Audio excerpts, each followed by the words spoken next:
Canadian Professional Football. Brought to you by Canadian Pacific, serving you in Canada and around the world. And by Labatt Breweries of Canada Limited, brewers of Labatt's Blue and 50 Ale. Across Canada, beer at its best.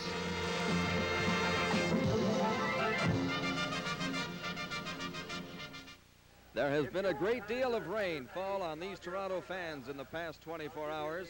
It has just now stopped raining, and there's every indication we'll get more of the wet stuff as the afternoon moves on. Good afternoon, everybody. I'm Tom McKee. The field is not in the best condition, even though they have had a vinyl covering on the field for the past 3 days. The situation was that as they rolled off that vinyl covering, the water, instead of spilling out to the sidelines, spilled back onto the field, and rather than having those days with which to distribute itself evenly and seep into the turf, it instead is lying in puddles in some areas and has made the footing very, very difficult. Standing by in our broadcast booth is Don Chevrier, and he'll check in with Russ Jackson, and I'll be back with an interview in just a moment. Well, as you know, two-platoon football went out many, many years ago, except that somebody forgot to tell the Ottawa Roughriders, and in particular, a young man named Wayne Giardino. On many occasions, he has gone both ways for the Ottawa Roughriders, may do it again today. Russ, talk to him. Wayne, with all the injuries that the Ottawa club has sustained this year, you've been placed in many positions. Which one do you actually prefer? Russ, I prefer the corner linebacker position, and it's true I've been around in a lot of positions this year because of injuries, and I think that's the main reason, because of injuries, but I feel more at home at the corner linebacking position. The running back spot you played near the end of last year, and they had some ideas of you playing in the offensive backfield. Did it work out, do you think, or do you feel that you're just not suited for that position? No, I don't think it worked out for a few reasons, Russ, and one is we had a lot of changes this year, as you know, and being yourself, one of them that's gone, and we lost a lot of offensive strength, and it didn't work out for me back there, and in a way, I'm glad. What about the linebacker spot? I think you're probably one of the smaller linebackers. Do you have problems with the guards coming at you? You know, your job is to turn that end sweep in and to contain a great deal. Do you have problems? The guards seem to be getting bigger to me.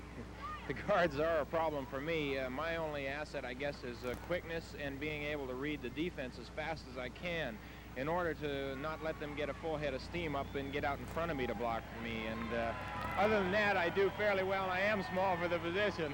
Right. You like to blitz a bit? I know the Ottawa club in the latter few ball games has been coming on more.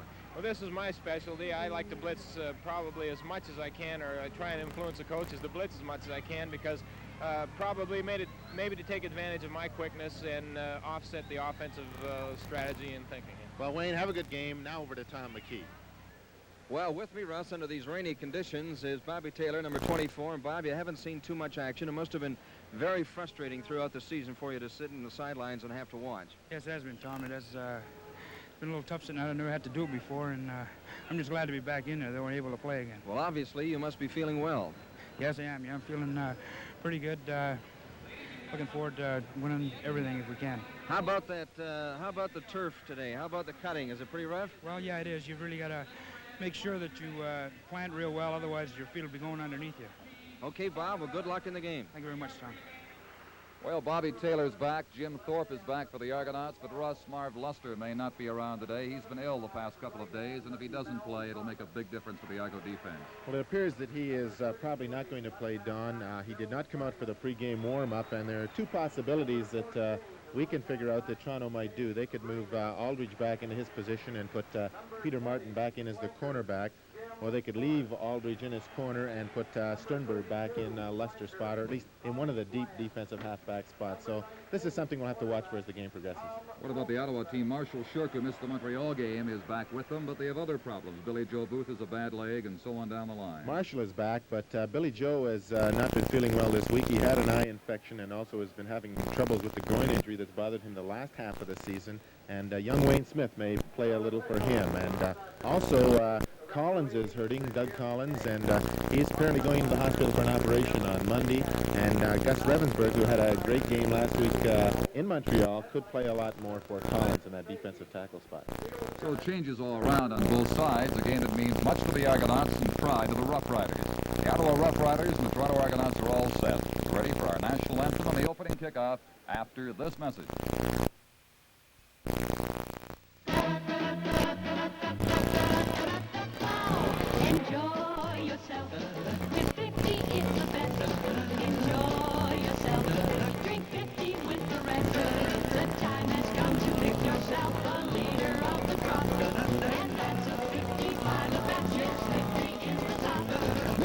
you pick up your refreshments, try Labatt's 50. Find out why the growing 50 crowd goes for that special 50 kind of enjoyment. Enjoy yourself wherever you may be. Enjoy yourself. Say 50, that's for me. Labatt's 50 is enjoyment all the way. Resolve yourself, involve yourself, express yourself, impress yourself, enjoy yourself. Take 5 for 50 and 50. Da-da-da-da. So the first piece in this jigsaw puzzle called the final standings in the Eastern Division of the CFL is about to fall into place here this afternoon. This crowd capacity in Toronto getting ready now for the playing of Old Canada.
The referee today is Jim King from Montreal. The line umpire is Gibbs Sagan of Ottawa. Downfield umpire is Bill Dell of Oshawa. The head linesman Art Fagey of Hamilton. The field judge is Lauren Woods from the city of Ottawa. The steady drizzle here, which we've encountered the past 3 hours, persists at the CNE Stadium. And the weather office tells us it's liable to remain throughout much of the afternoon. The Argonauts have 3 deep men. They have Tomlin, number 23, back, with Bill Simons, number 33, in the middle, and Dave Ramey, 14, on the right of your screen. They're getting set for Ivan McMillan's kickoff. McMillan, number 73, you see adjusting the ball for the Ottawa Roughriders.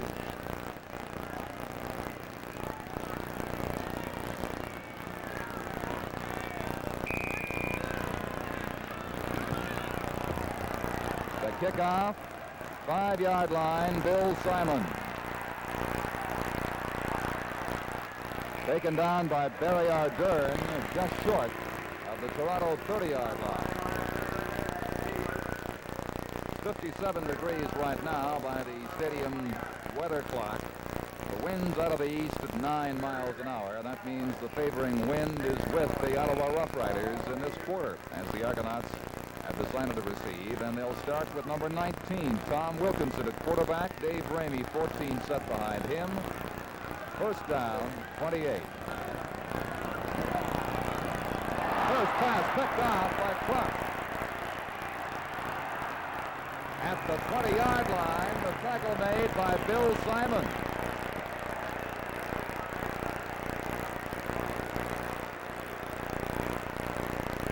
An indication of what we might expect here. Truss picking that ball off, but not seen on the replay with the fact that the Ottawa Roughriders on first down were in a full blitz, and I would anticipate a great deal of this from the Ottawa club today, that they are going to come on strong throughout the entire ball game and gamble a great deal. That pass was tipped into the hands of Trust, and the Riders now just inside the 20. First down, number 10, Gary Wood at quarterback. Ronnie Stewart has 3 yards at the 17.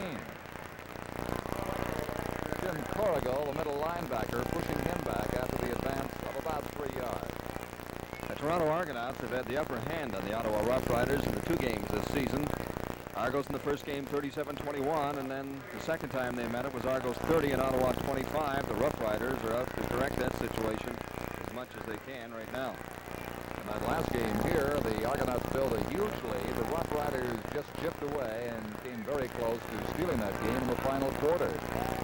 Lee is set with Wellesley behind the quarterback. And the handoff broken up right away on the very late exchange at the 20-yard line. Wellesley up now, pushing with Corrigal as the tempers run high early in this game. The Argonauts' Mike Bloom thought he had recovered the ball, but the officials say the play had been stopped for the loss of 3 yards at the 20. Wait a minute, they have ruled the fumble does go to the Argonauts, and so they've made their own break here and getting it back. Perhaps we can see this happen again on the exchange. Terry Wellesley going to the line here, and the defensive play of the Argonauts stopped him cold a yard behind the line, and we can watch for the ball squirting out here as he goes down onto the ground. The ball squirts out there. So the Argonauts take over. First down at the 20-yard line.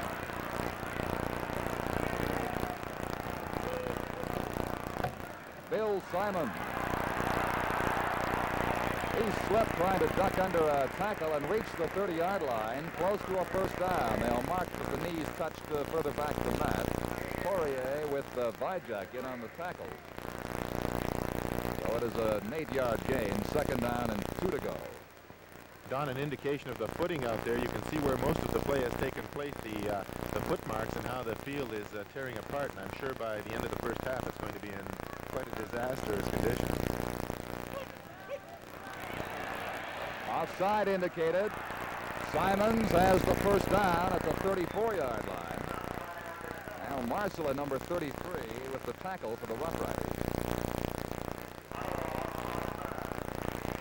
The Roughriders were offside.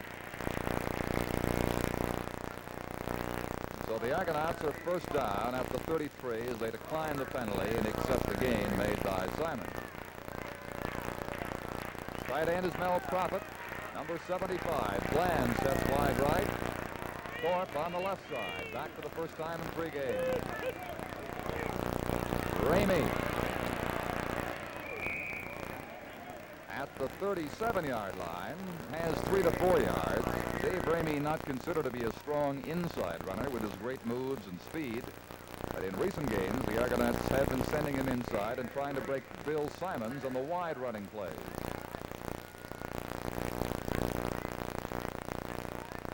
Very important to the Argonaut attack are their guards, Charlie Bray on the right side, 57. Bob Swift at center with Roger Scales, 51, the left guard. Wide open, Mel Prophet. Met by Truss near center field.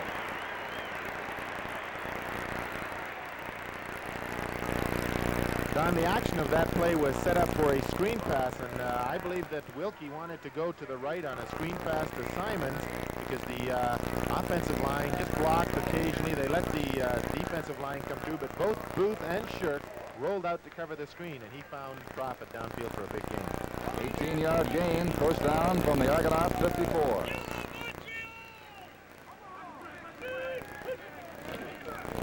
Bill Simon, 3 yards of the Ottawa 53. Joe Vijak, defensive end, with the stop. So second down and 7 to go. The Roughriders forcing a break and not being able to advance the ball after a fumble. The Argonauts getting it back at the 20. And now moving it as far as the Ottawa 53-yard line with this second down play coming up. There's no score. We are in the early minutes here in Toronto in a steady drizzle.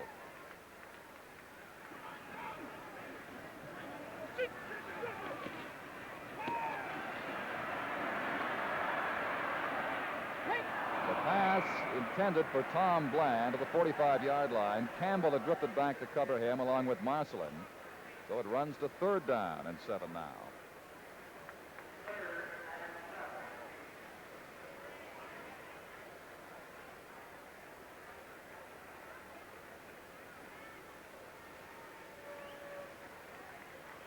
The Argonaut punter, number 16, the veteran Dave Mann. 3 Ottawa receivers back near the 10-yard line awaiting this kick. Cooper, Ardern, and Al Marcellin. Mann hangs it up to Barry Ardern. Walt Balasuk takes him down at the 18-yard line, and there's a timeout on the field with 10:15 to play in this first quarter of the score. Ottawa nothing and Toronto nothing. Enjoy yourself. Let 50 fun begin. Enjoy yourself. Break out your 50 grin. Pour yourself a 50. It's like pouring out the sun. And when you taste your 50, you know it's the only one. Try Labatt's 50, and your trying days are over. All on account of that special 50-something that only 50 has. So move with the 50 crowd. Enjoy yourself with 50 starting now. Enjoy yourself. Let 50 show you how. The 50 crowd has a welcome just for you. Outwit yourself, commit yourself, assign yourself, outshine yourself, enjoy yourself, enjoy yourself. Take 5 for 50 ale.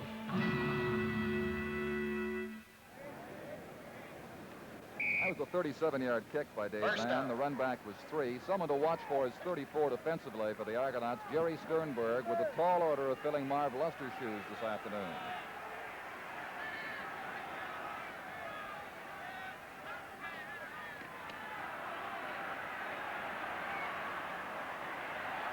Wood for Cooper. Double coverage back there. Dick Thornton and Jerry Sternberg at the sideline. So it'll be second down, 10 to go from the Ottawa 19 in this scoreless game. A little over 5 minutes have elapsed in the first quarter.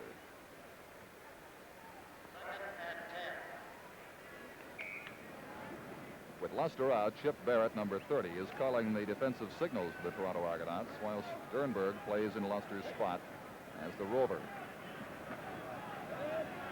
Tomlin now goes right with Thornton to cover the Ottawa strength on the left side.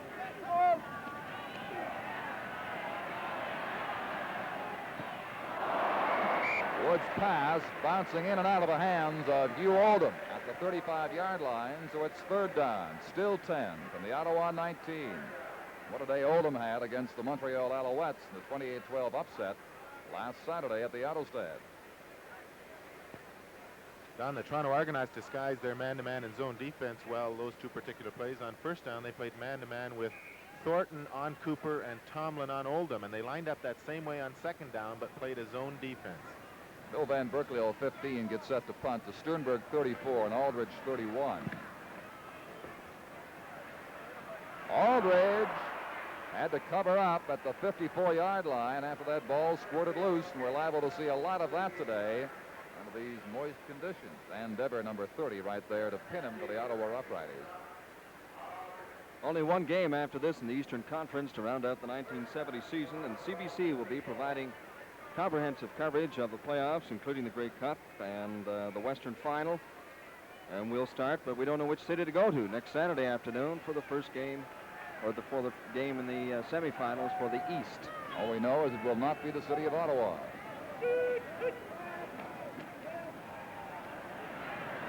Wilkinson had Profit open, but as he noticed him, he was taken down by Marshall Shirk at the 47-yard line. Russ, you're pretty knowledgeable about these playoff situations. Have you made any plane reservations or hotel accommodation yet? Not yet, Tom. I think we have to wait until today and probably until tomorrow to find out. Although if Toronto wins today, then they have second place salted away on this match. Right. The loss was 7 yards. Second down, 17 now. Toronto 47-yard line. Billy Joe Booth and Shirk on one side, Revenberg and Vajak on the other, defensively the front line for the Ottawa Roughriders. Mel Profit. Campbell has him at center field. Jerry Campbell, sure first tackle. The gain was 8 to 9 yards, but it'll leave the Argonauts well short by about 8 of their first down objective on third down.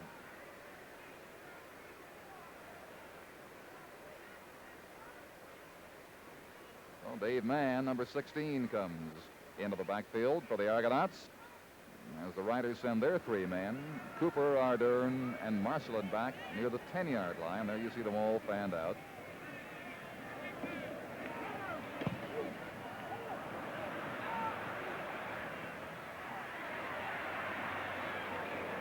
There we are, Dern getting it back near the 25-yard line. So the Rough Riders gained exactly 5 on that exchange of plays. Prophet and Bray downfield, and the 7-minute mark of the first quarter of the score is Ottawa nothing and Toronto nothing.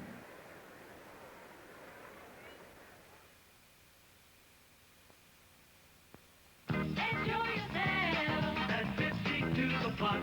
Enjoy yourself. You like what 50's got. Look back 5-0 and enjoyment to your days. Enjoy yourself.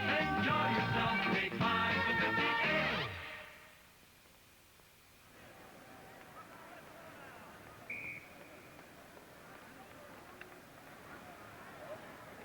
Little over 7 minutes gone. Still no score. The first quarter. Rough Riders scrimmaging from the 25. First down.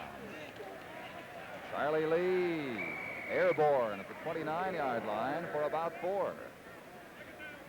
You know, one of the unusual things in the Eastern Conference this year, as far as all-star quarterbacks are concerned, is that number 10 for the Ottawa Rough Riders could, even though they're on the bottom of the heap, could very well be named to that position. What do you think, Russ?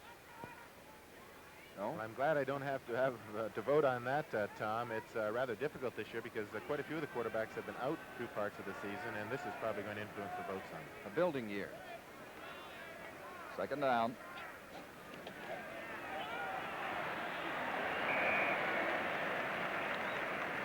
Ron Stewart, retained by Mike Wadsworth, number 59. Virtually no gain. Third down and 7 now as the defensive teams predominate here in the early minutes in Toronto. Now, these two teams can manufacture points. Witness the scores given you by Tom on their first 2 encounters this year. They've been running up to 45, 50 points a game between them. Aldridge back with Sternberg near the Toronto 45 for Bill Van Berkeley's kick.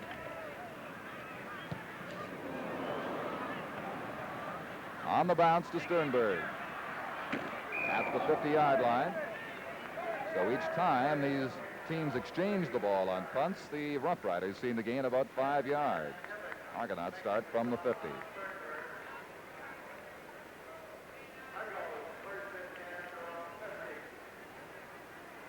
Tom Wilkinson is the starting quarterback, as you saw, and Leo Cahill in the past has gone with whoever is moving the team. He does not hesitate to switch back and forth between Wilkinson and number 13, Don Jonas. This is Bill Simon.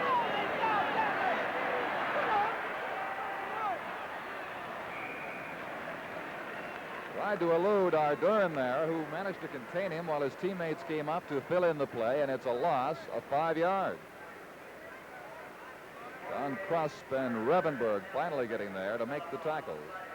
It's a 4-yard loss. They put the ball down to the 46-yard line, so it's 2nd and 14 to come now. 6 minutes and 15 seconds to play in this first quarter, no score. Bland 32 and Thorpe 20 both go right, with Ramey in the slot. Out of bounds is Tom Bland, number 32, and what a block Dave Ramey threw for the Argonauts as that play unraveled, giving Wilkinson a chance to get the ball away, but he threw it too far. So again, a 3rd down situation, and 14 from the 46-yard line. 3rd and 14.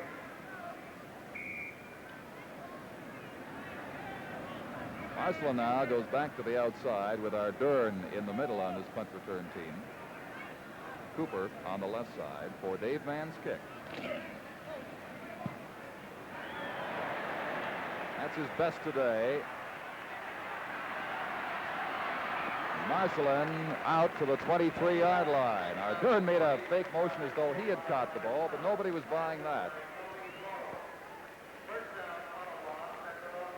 Sitting in the broadcast booth with us and enjoying this game this afternoon, the commissioner of the CFL, Jake Gador, and the referee-in-chief, Hap Schuldeis. Did you gentlemen hear them sing the national anthem? I thought they did very well. Ed Sullivan won't call, but they did quite well. 23-yard line. First down for the Rough Riders. Scoreless game.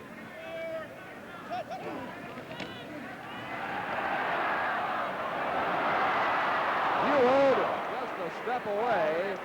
Gary Wood, under great pressure, did well to get that ball up. Oldham had a good step or two on Tomlin. The left side of the Argonaut defensive line reacted well the way of pressure. Gary Inskeep forcing that play, and so now it's 2nd down and 10 from the 23 for the Rough Riders. Charlie Lee, 16, is the fullback. Harry Wellesley, 22, Ron Stewart, 11, 77. Pivot moves as the tight end to the right side, and Hugh Oldham with Billy Cooper are fanned wide left.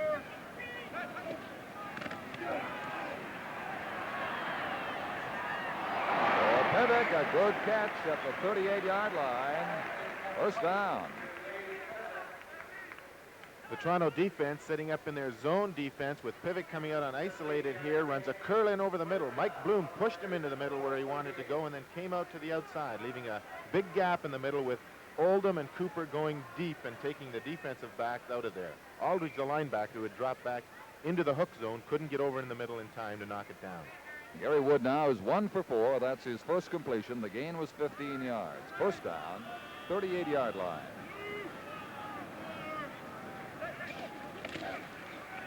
Oldham. The rule is no catch. Tomlin hit him. The ball came free. Incomplete is the ruling.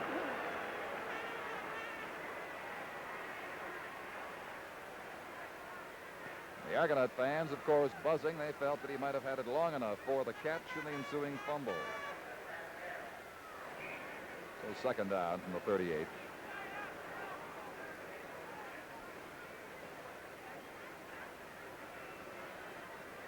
Whit Tucker now makes his first appearance. Number 26 comes to the right side. Terry Wellesley out to the bench.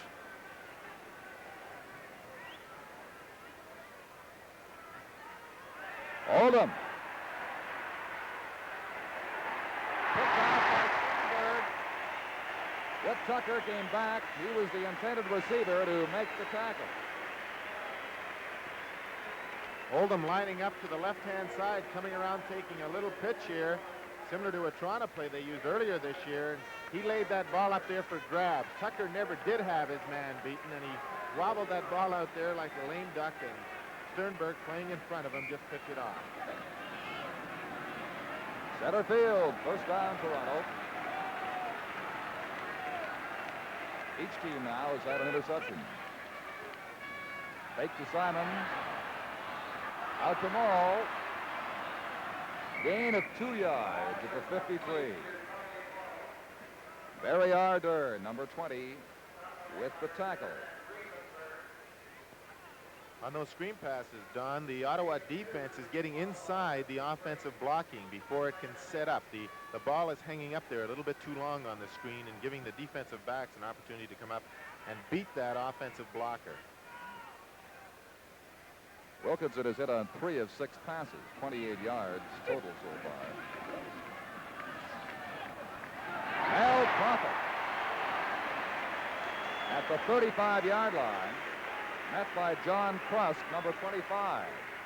There's a timeout on the field with 3 minutes to play, and the first quarter of the score is Ottawa nothing and Toronto nothing.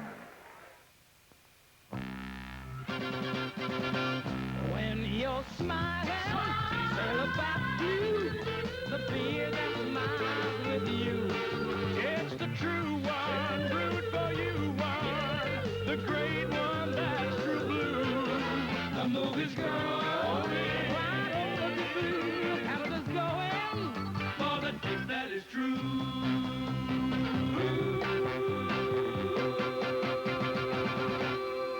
Don't keep smiling and sail about blue, the true blue friendly beer. Climb aboard and see for yourself why Labatt's Blue is making more and more new friends every day. So when you're smiling, just say Labatt's Blue, the true blue friendly beer. Labatt's Blue. Mel Prophet's catch sets the Argonauts up at the 36. He's got 3 today for 44 yards. And a moment ago, Billy Joe Booth limped out to the sideline for the Ottawa Roughriders. And of course, he means much to their defense. Young Wayne Smith is in to replace him as the Argonauts go 1st down.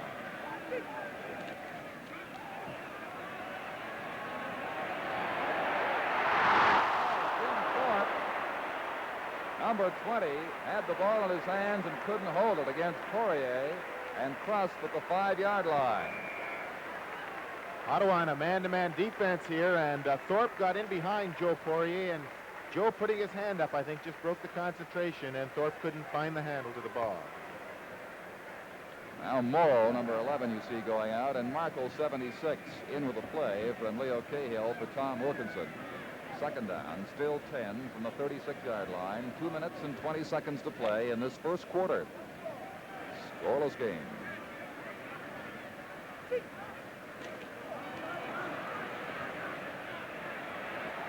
Again for Thorpe. This time he couldn't get free from Poirier. The ball badly overthrown, so it is 3rd down and 10 now, the 36-yard line. There's a marker down. The indication would be offside. Toronto has been declined by Ottawa, so it goes to 3rd and 10, still at the 36-yard line.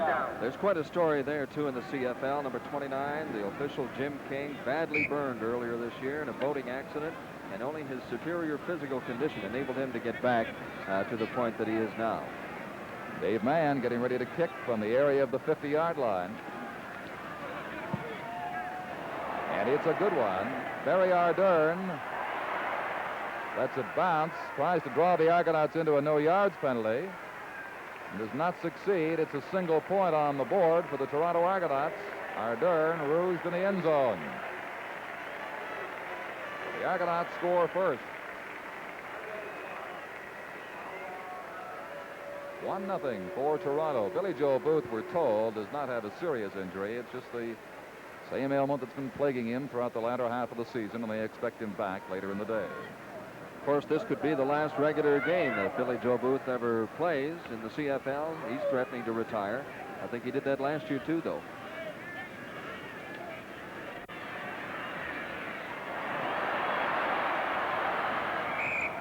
Charlie Lee. The 45-yard line, a gain of 20 yards as he flared out of the backfield to catch the Gary Wood pass. Corrigal and Ron Arends made the tackles. Don, Gary Wood throwing the ball well this afternoon. He isn't known to like this type of weather. He's talked to me about the Canadian ball, and he'd like to see them change to the Duke ball that they use in the American game. He has trouble on days when the ball is just a little slippery, as it would be today. First down, 46-yard line. Big charge against Wood. He unloaded the screen. Stewart was there, but the ball didn't arrive in time. So it is 2nd and 10. Dick Aldridge, number 31, was providing the rush against Gary Wood. Minute flag is up now. 55 seconds remaining in the first quarter, with the Argonauts leading the Roughriders 1-0. And I'm sure we have most members of the Montreal Alouettes in our television audience this afternoon up in Montreal, watching the outcome of this one very closely.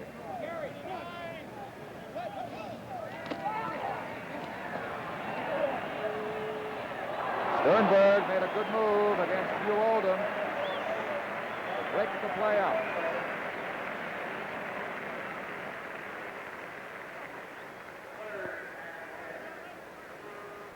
Here we have Tomlin trying to hit Oldham as he came out here, and Sternberg in a free safety spot came across in the zone defense and helped out as Thornton was taken deep by Billy Cooper. Like you were saying earlier, Russ, that ball had quite a wobble on it, too. Couldn't control it at all. Van Berkeley, number 15, getting set to kick now. 3rd and 10 from the 46. Sternberg and Aldridge back near the Argonaut 30-yard line.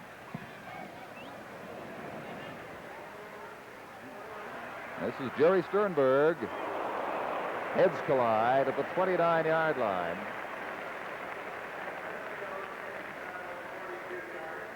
Number 60 trotting out there for one of the last times in a lengthy career, Danny Nicolak. He, of course, is to be honored here at halftime. This is Danny Nicolak Day as they honor the retiring offensive tackle of the Argonauts, who spent so many great seasons, and unfortunately losing seasons, in Toronto colors.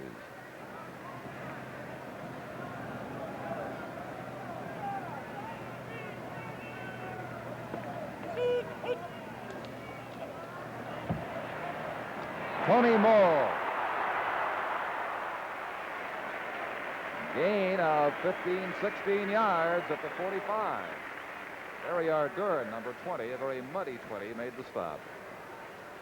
Ottawa changing up there in a zone defense, and they went on with a blitz from the zone. At the end of the first quarter, the score is Toronto 1 and Ottawa nothing. We'll return to CFL action after this message. When you're smiling, sailor, that's blue. The beer that smiles with you. It's the true one. Root for you one. The great one that's true blue. Next time you order, just say Labatt's Blue, 'cause it's the great beer with the taste that is true. So when you're smiling, just say Labatt's Blue, the true blue friendly beer.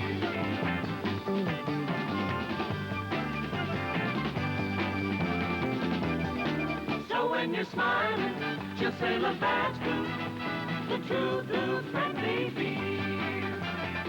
Blue, blue, blue, blue, blue, blue, blue, Labatt's Blue. Don Chevrier with Russ Jackson, Tom McKee, C&E Stadium in Toronto. We begin the second quarter. The Argonauts lead the Roughriders 1-0 on a Dave Mann punt that Barry Ardern conceded for a single point late in the first quarter. Line of scrimmage is the Toronto 46-yard line.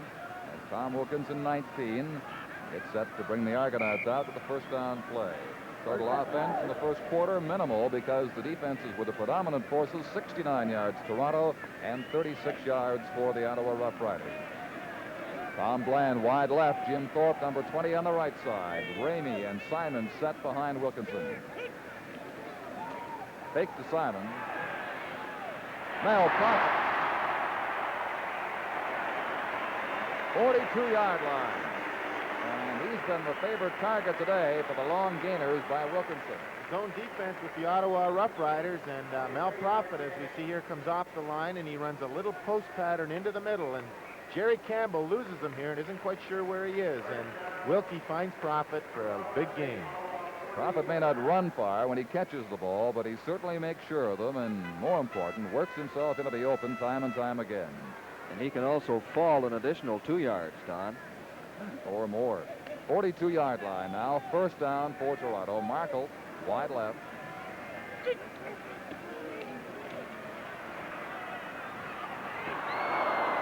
Poirier lost the ball. He had the interception, had to turn around in time, but couldn't. Markle was the intended receiver. Don, I think Joe Poirier was surprised that ball got to him because it went right through Markle's hands, and he had Joe beaten on a man-to-man defense on a little bend-in pattern, and the ball went right through Markle's hands into Poirier's and bounced off his chest. Second and 10 from the 42 of Ottawa. Morrow back in now, and Markle out to the bench. Morrow on the left side. Simons in the slot left. Ramey the only setback behind Wilkinson. Thorpe right with Bland. Simons cut down at the 40-yard line. The gain is only 2. Marcelin, though, is not up. 31, Al Marcelin on the collision with Bill Simons. You see him there. We've seen this happen so many times this year with one of the defensive backs coming up and taking on one of these strong offensive halfbacks, and we'll watch again here, and I feel that Simons caught Marcelin with a knee here on the side of the head.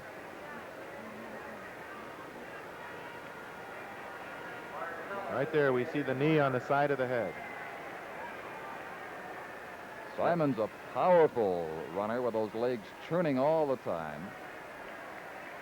That was very similar to the injury Larry Fairholm suffered a couple of weeks ago in Montreal when he hit Jim Young, or Jim Young hit him. Marcelin, you see, very slowly now, getting to one knee. And up. He's been an outstanding find for the Roughriders in 1970. Abundance of speed, reliable defensive back, kickoff return man, punt return man. But they will not have him for the next few plays at least here in Toronto. A collision with Bill Simons. The gain of about a yard in that last play, so it's 3rd down and 9. The line of scrimmage is the 41-yard line. Little landscaping going on here with the officials. There's a lot of water right under the top surface of the grass. As soon as they break through the grass, there's quite a bit of water underneath. Cooper and Ardern, the only 2 men back now for the punt now that Marcelin has been taken to the Ottawa bench. Another fine kick by Dave Mann, 15 yards deep in the end zone, and Barry Ardern's going to make it a 2-0 game. Thrust that one out there like a forward pass. He got his foot into that. That's the first punt that Dave Mann has had with this breeze at his back, and these points are going to mount up, and they could make a big difference to the outcome of this ball game. That one traveled 56 yards. The favoring wind at the outset of the game was about 9 miles an hour out of the east, and the Argonauts enjoy that benefit here in this quarter. First down, Roughriders from the 25 as Gary Wood has the play. Charlie Lee. Caught by Jim Tomlin, number 23. Virtually no gain at the 26. Don, the Toronto Argonauts are making it very difficult for Gary Wood to read the defenses. Thornton and Tomlin are lining up on number 27 Oldham and number 23 Cooper on all defenses, no matter where they go. And from there, they are either playing their man-to-man or their zone defense. So to get a key as to who is covering which man is very difficult when they're going to do this here. Report from the Ottawa bench is that Al Marcelin can be expected back. He's a little fuzzy right now after that collision, but apparently all right.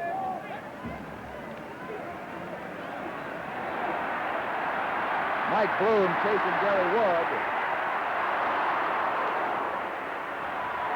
And Oldham could not contain the ball at the 35-yard line.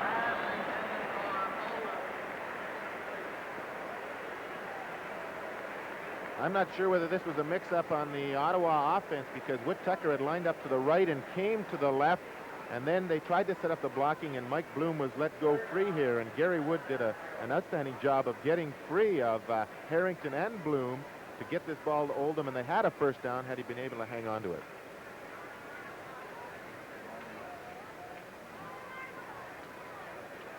Third down from the 26-yard line. Bad snap, and Berkeley back to the end zone, kicks it out. And that will be a 2-point safety touch. 2 points, Bloom checking to make sure they rule it that way, and that's the indication, the official bringing his hands together over his head. It's quite a gamble, Don, in kicking that ball, because if he had missed it, the Toronto Argonauts could have fallen on it for a touchdown. Shades of Harvey Wiley and the Calgary Stampeders, Winnipeg Blue Bombers in that Western final years ago. They're having a meeting. Let's take another look at it. The ball going over Billy Van Berkelio's head, not having much opportunity to field it, and was in the end zone before Billy kicked it. The man they can blame for that is Doug Speck. It's in the end zone now, and he kicks it out. So they award the 2 points. 4-0 is the score. And the Roughriders will start from the 25-yard line.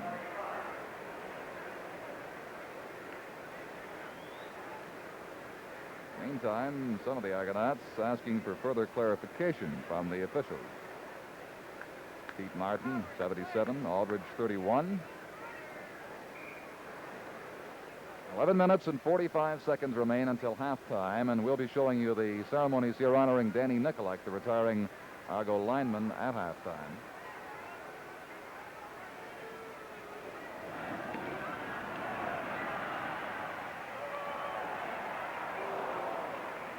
The pass for Ronnie Stewart a bit too far. Gene Wren came in for the first time in the Rough Rider backfield in that last play.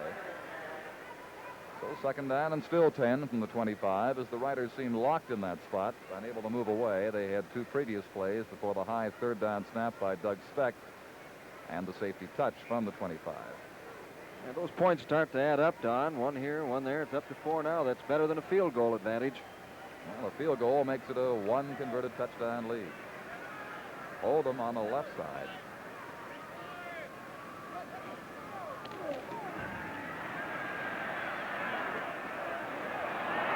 Dave Pivek at the 52-yard line. That's one of the Riders' best gains today. And again, like Profit, the Argos tight end, the Riders go to theirs. Pivot. Peter Martin came in late to replace Jim Corrigal, and he never did appear to get set in the position he wanted to be. There's a timeout on the field with 11 minutes to play in the second quarter. The score, Toronto 4 and Ottawa nothing. This is the Lambert family. I don't know much about CP Rail, but we've had a lot to do with them anyway. For instance, we brought Mrs. Lambert's ham from Saskatchewan, her dress from Montreal, George's pipe from Quebec City. We know their car, too. We delivered it from the plant. Their boat came from Vancouver, the cooler from Kitchener, Diane's doll from Toronto. The barbecue's from Winnipeg, the trailer from Alberta. We used the new flat cars for that. We brought the apples from BC in a refrigerator car from the Maritimes. Funny how involved you get with people when you're on a railway. And you know, it keeps changing the way we look because we keep building different kinds of freight cars to help us get different kinds of goods to you. CP Rail, another way Canadian Pacific serves you. Dave Pivik's second catch of the afternoon, measuring 26 yards, gives him 41 yards now in 2 receptions today as the Rough Riders go first down from their own 51. Oldham is on the left side with Billy Cooper.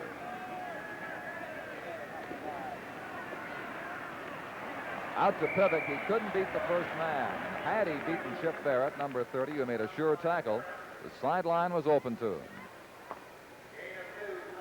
The 2-yard gain makes it second down and 8 from the 53. Just over 10 minutes until the half now. 4-0 is the score. Toronto on the top end. The Riders got a big break early in the first quarter when they picked off a pass by Crust down to the 20, but failed to capitalize. In fact, lost the ball themselves 2 plays later on a fumble. That's the closest they've been. Tucker now is into the game again, the left side. Wren, 32 on the right side. Very good. Taken down by Ed Harrington. A loss is 13 yards back at the 40.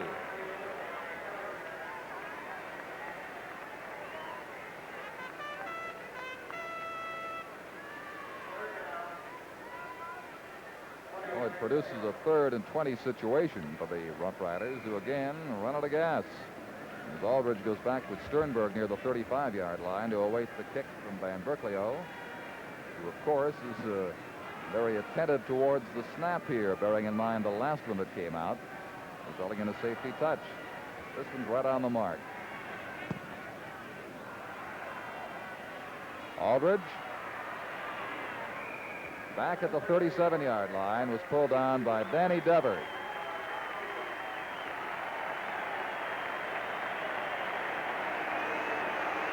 Bobby Taylor coming into the game, Don. And that is what the cheering is all about. Number 24, back for the first time in more than 6 weeks after a knee injury.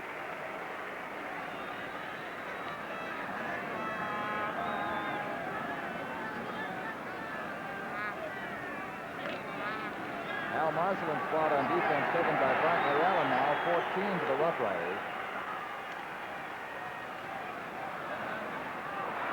For Simon. Oh, good.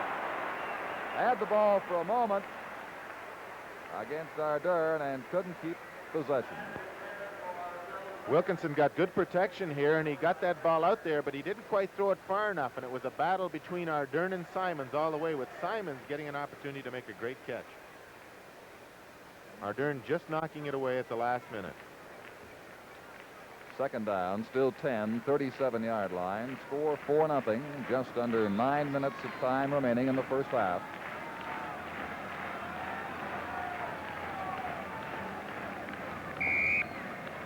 So 2 replacements in this game already defensively for the Rough Riders.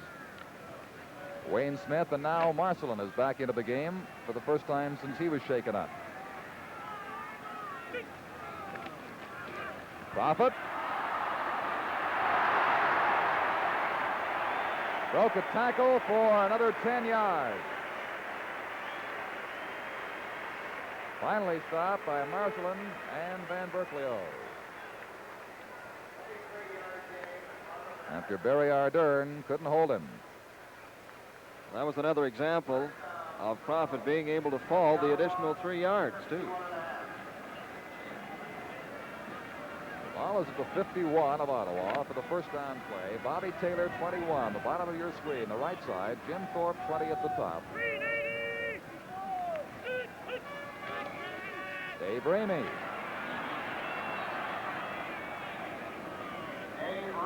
Reaches the 48 for about 3. Charlie Bray, 57, with a good lead block. But there were other people in the Ottawa defensive lineup in behind Bray there to make the tackle. Gus Revenberg was the principal defender. To make it second down and 6 now. They have the ball at the 47-yard line of the Roughriders. And the conditions here have improved tremendously since the start of this game. Ceiling has lifted, and the drizzle is just about leveled off.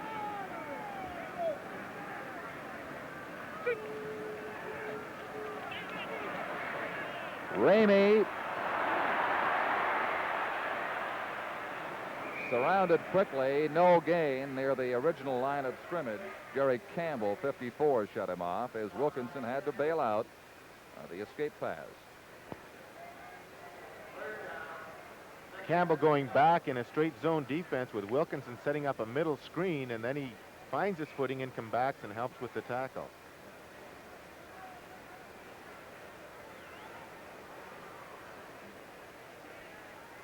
Third down, Dave Mann again, putting his boot to work here on behalf of the Argonauts. And it's a dandy. Into the end zone again. And Ardern will kneel once more and concede yet another single point. 52 yards, the length of that kick. Score now 5-0. At the 8-minute mark of the second quarter, the score is Toronto 5 and Ottawa nothing. This quarter of Canadian professional football is being brought to you by Canadian Pacific.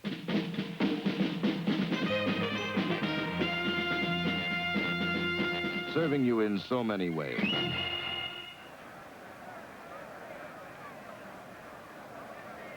Dave Mann has been averaging 46 yards in this game. And he's been responsible for the majority of the Argonaut points. 6 of them here, or 5 of them, a 5-0 lead.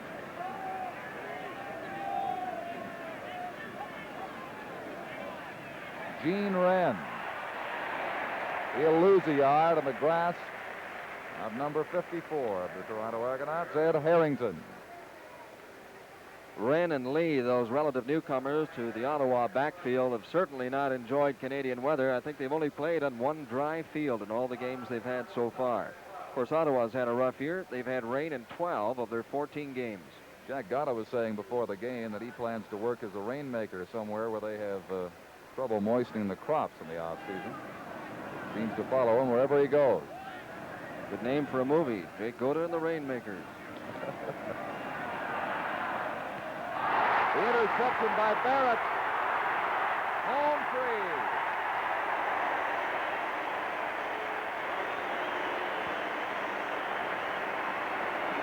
Chip Barrett took off like a rocket. The Toronto defense expecting a screen. The linebackers more or less stayed up here, and Chip Barrett was left alone back there, and it appeared that Gary Wood had an opportunity to hit the receiver, but he laid back behind the receiver, stepped in front of him, and had a free go to the end zone.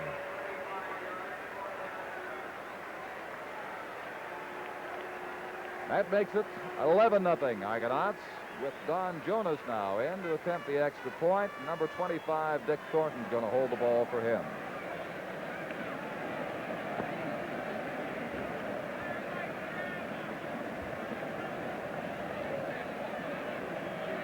Indicator, a further indicator of how defensive play has been very big here today. The first touchdown, the result of a fine defensive move by Barrett. Jonas makes it a 12-0 football game. So it's 12-0. Barrett to return that ball about 33 yards. And we have 5 minutes and 44 seconds until halftime. Tomorrow, the Montreal Alouettes and the Hamilton Tiger Cats, the final Eastern scheduled game at the Autostade in Montreal. And with the result today in about an hour and a half, the teams will at least know, in more precise terms, what they're shooting for. They could be aiming for not first or second, but first or third place. Mann, 16, getting the ball squared away for the kickoff. And it is flat.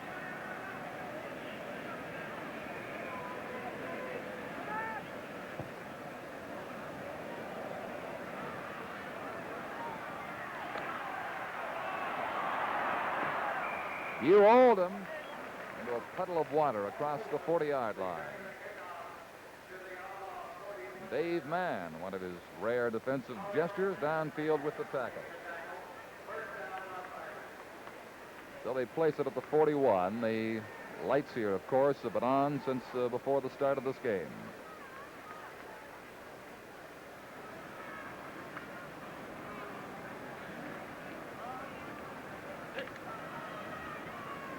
The playoff scheduled in the CFL on CBC, of course, next Saturday afternoon.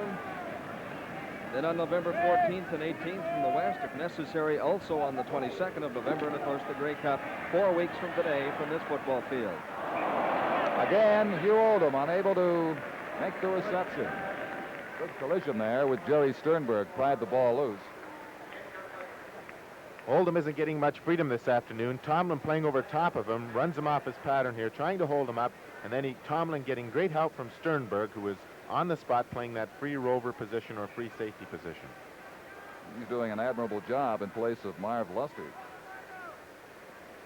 Second down and still 10 from the 41 for the Roughriders, who trailed 12-0.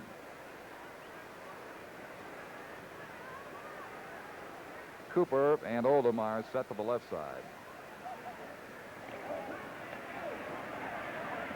They go right to Whit Tucker. And Tucker may have the first down at the 53-yard line. In fact, he does. The gain is 12, and the Argonaut Roughriders move the sticks.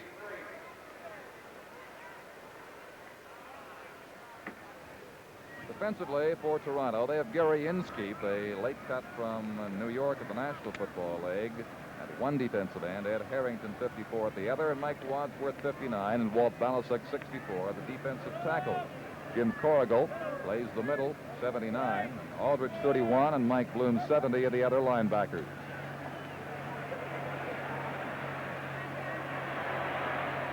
For Oldham, good coverage there by Thornton and by Jim Tomlin, as they all go for a trot around the track. Second down and 10 from the 53-yard line. And the Riders have really encountered difficulty in moving beyond midfield, save that first thrust on the interception by Crust at the 20. In fact, this is their best advance since that very early stage of this game.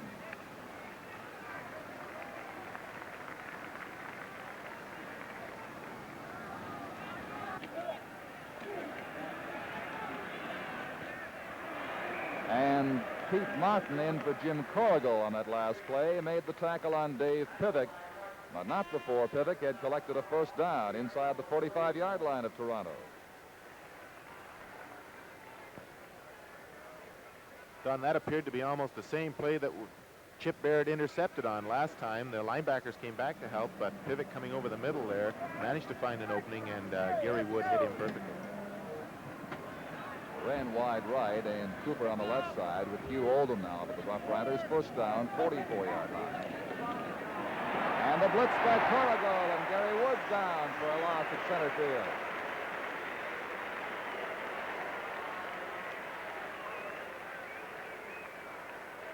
Corrigal with a clear path at the Ottawa quarterback.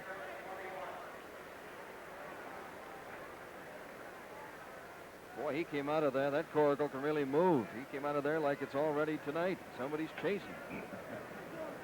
11 yards was the deficit on the play, so they go second and 21 from midfield. Oldham left with Cooper.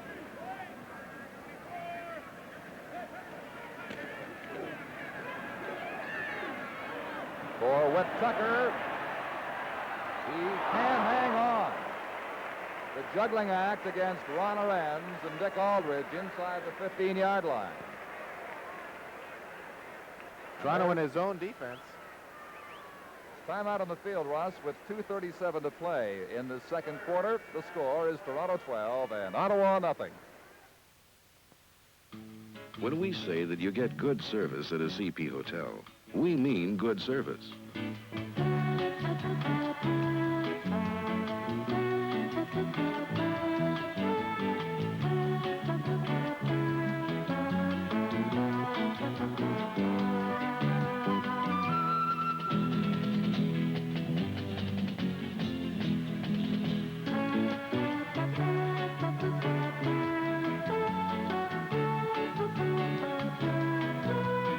And you get our good service wherever you go, whether you stay at the Chateau Frontenac in Quebec City, the Palliser in Calgary, the Saskatchewan in Regina, the Empress in Victoria, or at any of the other fine CP hotels across the country.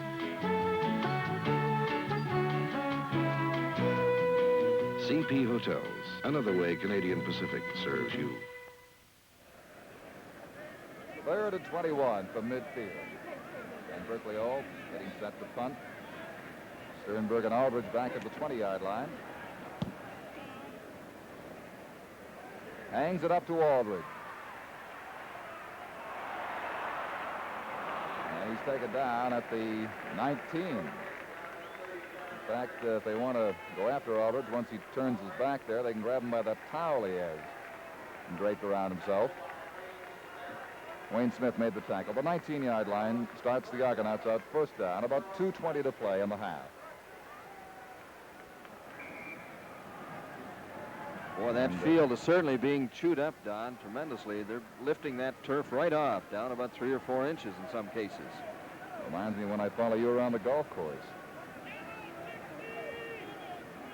It's the safest place to be. Follow me. Bill Simons, Marcelin, as they dig up some more of the C&E turf. The loss is 6 yards back at the 13. So second down and 16 to go. Well, I'll tell you, you look down on a field like this, and it does seriously get you thinking about that artificial turf. Very expensive, but it certainly has some merit. They had the tarp down here until about an hour before the game, but of course in rolling it up, the water just oozed off onto the surface. And more rain, and here we are.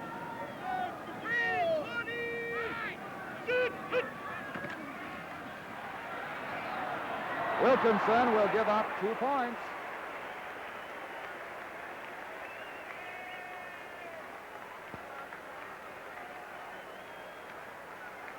Markle trying to go down the sideline here. He throws a block and then tries to break downfield to find himself open, but he was well covered by Poirier, who was back in his zone. And Wilkinson seemed to lose track of where he was, back by the goal line about this time, and was caught for a big safety touch. Young Wayne Smith made the tackle and resulted in the score. And now, of course, this happens in the final 3 minutes, and the Argonauts must give up the ball on a kickoff. That rule is there to discourage teams who are behind, say, before halftime at the end of the game in the final 3 minutes from repeatedly giving up 2 points and getting the ball back at the 25. And so they must kick off now from the 25-yard line.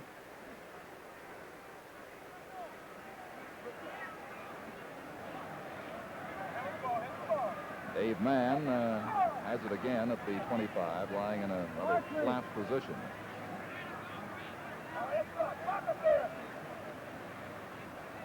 But first, Dave's got to attend to his boots.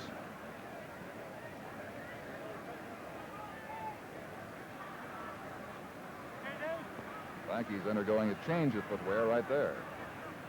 Don, I've been in that position that Wilkinson was in there a couple of times during my career, and you feel rather frustrated after that because with only about a minute and 45 seconds to go in the ball game, you could punt it out to about the 45 or 50-yard line and make the other team work for the points. But when you give 2 points away just because you lose your sense of direction and exactly where you are in the field, it is rather frustrating for the quarterback. Now, Mann puts the ball in the upright position in the tee to get some distance here, as field position will be important to the Rough Riders in the final minute and 42 seconds here. 12-2 is the score.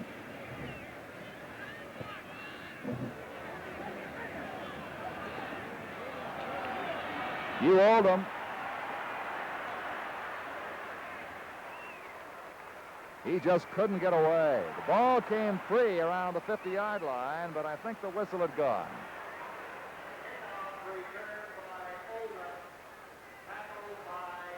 And they indicate the ball remains in the possession of the Ottawa Roughriders at the 50 of Toronto. And again, it was Dave Mann supplying the Argonaut tackle.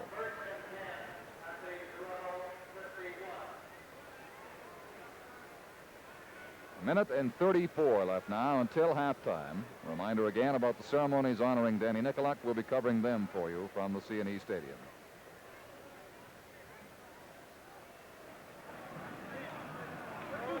Now some added yardage being tacked on.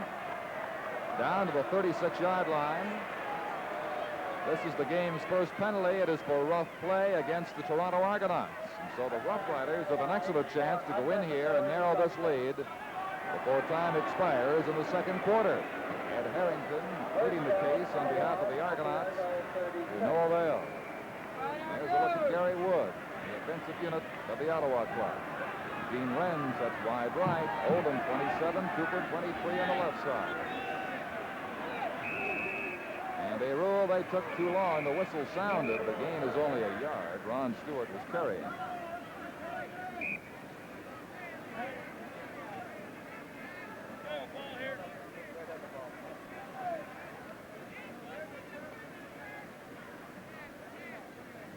Nobody wants to pick the ball up, Don. They sure would before the whistle sounded, but no one's inclined to do so afterward.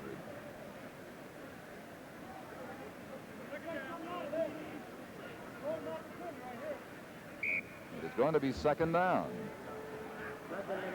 At the 36-yard line is the Rough Riders charge with the delay of game. With Tucker now on the right side back into the offensive lineup for the Rough Riders. A quick throw broken up by Chip Barrett against Dave Pivick at the 25-yard line. Pivick's been around this league, brief flings with the Argonauts and Winnipeg Blue Bombers in the past. A minute and 16 remain now, and it's third down from the 36 and still 10 to go. A field goal would leave them 7 points apart, but the Rough Riders are going.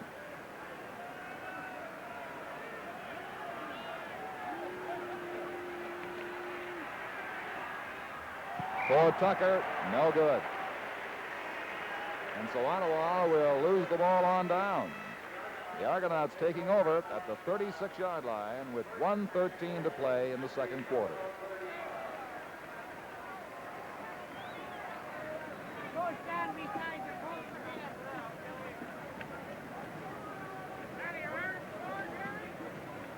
Bobby Taylor is still in the Argonaut offensive lineup now. He did not start the game, came in early in the second quarter to a rousing ovation. Jim Thorpe, number 20, also in there, standing alongside of Taylor in the Argonaut huddle.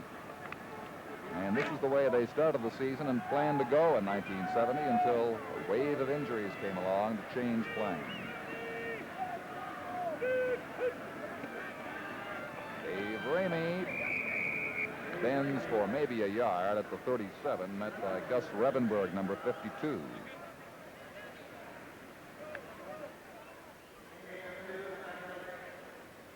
Second down and 8.5, 9 yards to go. The ball between the 36 and the 37.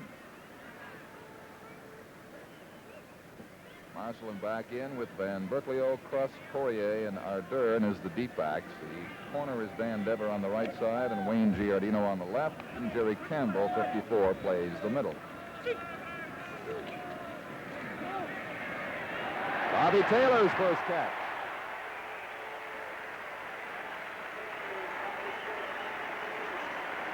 At the 49-yard line, it's a first down. The Ottawa defense in a prevent-type zone defense, and Bobby Taylor running one of his favorite patterns, a little square out about 8 or 10 yards downfield, and he gets out of bounds to stop the clock. Now Taylor moves left with Jim Thorpe. Dave Ramey in the slot right. Taylor again. Can't bring this one down. Incomplete. Clock shows 42 seconds. Taylor stops to dry his hands from the official's towel. Mel Prophet. Big day for the towel concession here. 2nd and 10, 49-yard line of Toronto. 12-2, Argos lead.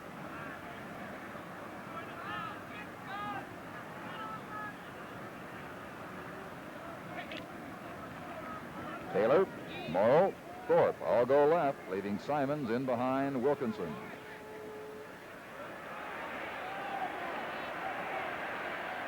For Dave Ramey, broken up by Van Berkeley.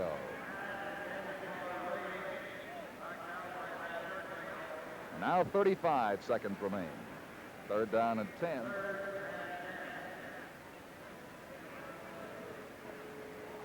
Ardern, Cooper, and Marcelin all going back, and then Marcelin comes back up into a normal spot, taking the other two for the Dave Mann punt.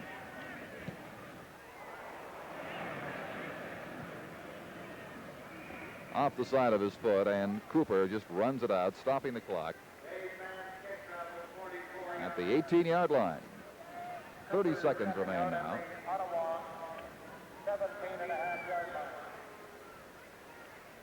And there's the minute flag. Halftime fast approaching here at the CNA.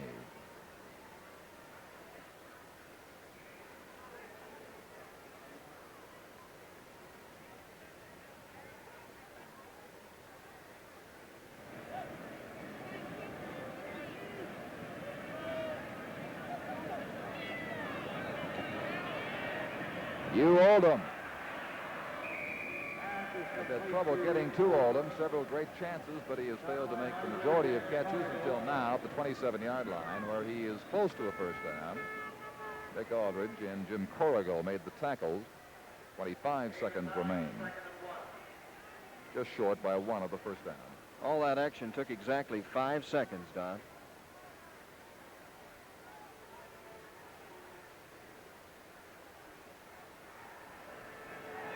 Intercepted by Aldridge. 9 seconds left on the clock. Bumped out at the 17. Again, I think a misread defense here with Aldridge dropping back and playing the ball perfectly. We don't see him here, but he's laying off, and he steps in front of the intended receiver and makes a great catch here. And being very alert and running down the sideline, he heads out of bounds, realizing that he cannot go too much further, rather than take another 4 or 5 yards if he went inside. They're going to go with the field goal attempt right away. Don Jonas, number 13. Thornton, 25, kneeling to hold at the 24-yard line, the angle right.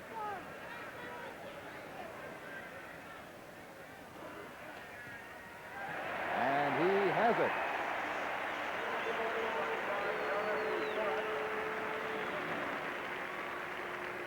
And that took all of 3 seconds. We have 6 remaining here in the first half. 15-2 now, a lead of 13 points for the Toronto Argonauts over the Ottawa Roughriders.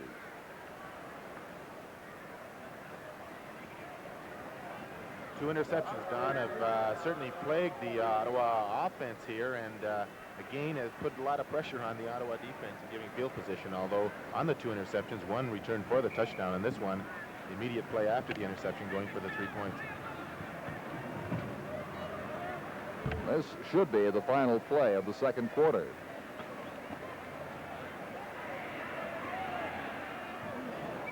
Wood going back into the middle for Billy Cooper, incomplete. And that takes care of the opening 30 minutes here at the C&E. The score is Toronto 15 and Ottawa 2. And we'll bring you our halftime show after this message. Clickety-click, clickety-click. Romantic? Not to us. At CP Rail, that clickety-click is something we want to smooth out. That's why we're constantly checking those big steel wheels. We want them smooth. And it's why we make sure that every one of the 3,000 horses in this diesel engine is pulling its share of the load smoothly. And it's why we're installing rails that are almost a quarter of a mile long. That way, there are fewer joints to go clickety-click. The result is a smoother ride for you and your freight. At CP Rail, we're after constant improvement in our equipment, methods, and service. Improvement from the rail up.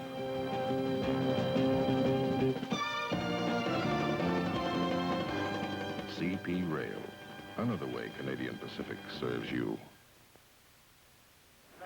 A special day or occasion is the way that sports people have of recognizing and paying tribute to a man who has dedicated himself to his favorite sport and his team, whatever that may be. And there is no better example of a player like that than the player they are honoring here at the C&E Stadium today, Danny Nicoluk of the Toronto Argonauts.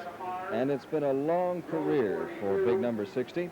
This is his 180th consecutive game in uniform, and he has played in all 217 games in the CFL, including playoffs. He joined Argos in 1955 from Balmy Beach, and strange as it may seem, he missed the next season, not because of a football injury or because of the fact that he couldn't make the club, but because of a hockey injury.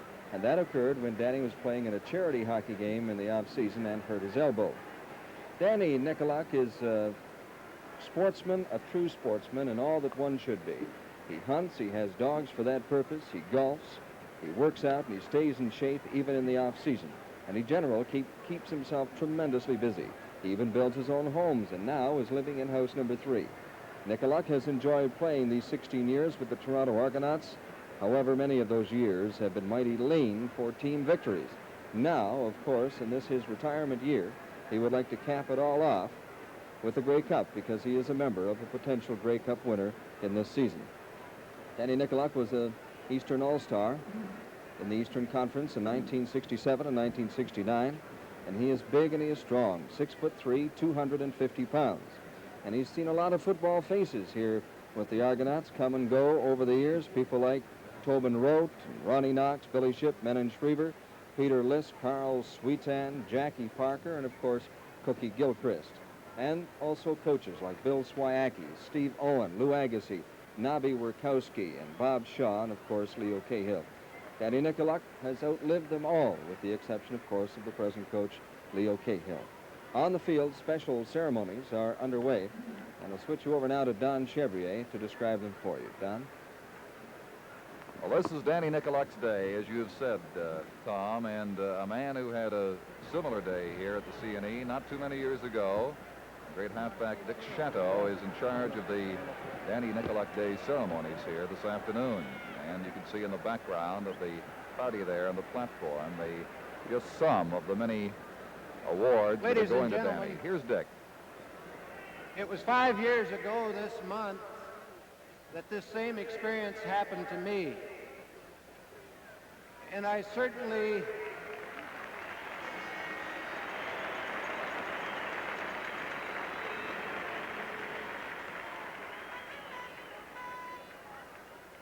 although Danny Nicoluk has mentioned many times that when he leaves the game this year, you won't see him again. But your enthusiasm, the enthusiasm of the press, radio, and TV, will linger with him all his life. And we, his friends, are here today to pay tribute to the 16 years of dedication, desire, effort, and determination that Danny has shown you.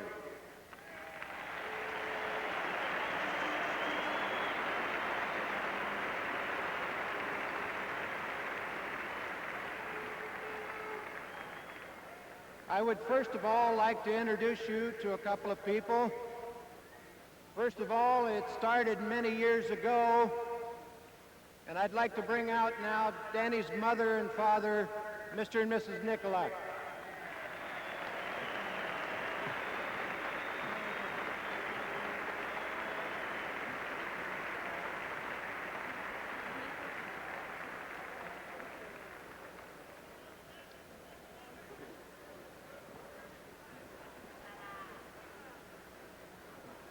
A player's wife goes through just as much misery as the ball player. To put up with the unpredictable moods of an athlete takes a certain kind of woman. And Lil Nicolak has been that woman. I'd like to bring her out now.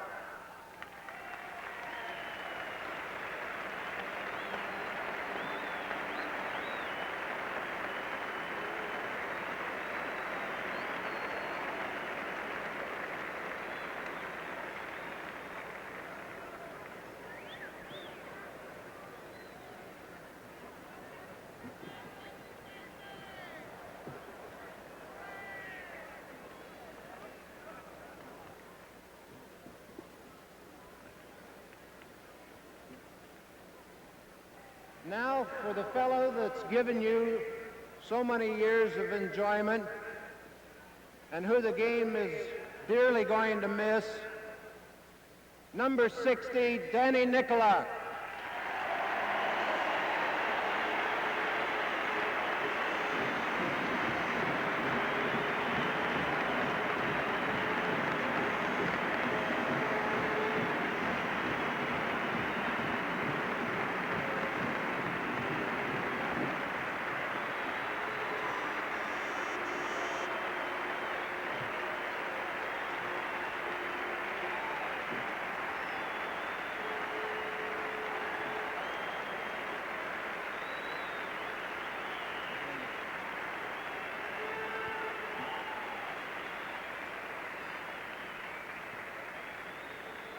I would first of all like to call on the chairman of the Argonaut Football Club and a true sportsman, Mr. John Bassett.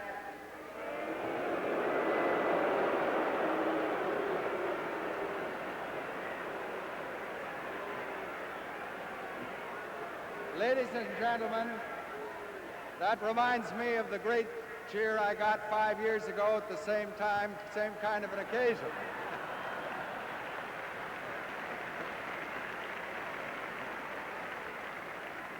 I'm very happy today, on behalf of the Argonaut directors and the fans in this community, to give Danny Nicolak a symbolic sweater.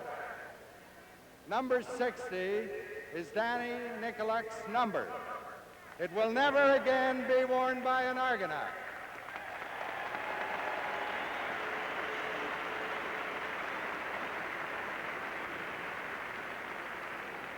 I only have one final hope and wish for this great athlete who is captain of this team, and that is that the last game he plays and the last time that number 60 is seen on an Argonaut sweater, it'll be when Danny, as our captain, goes up to get the Grey Cup.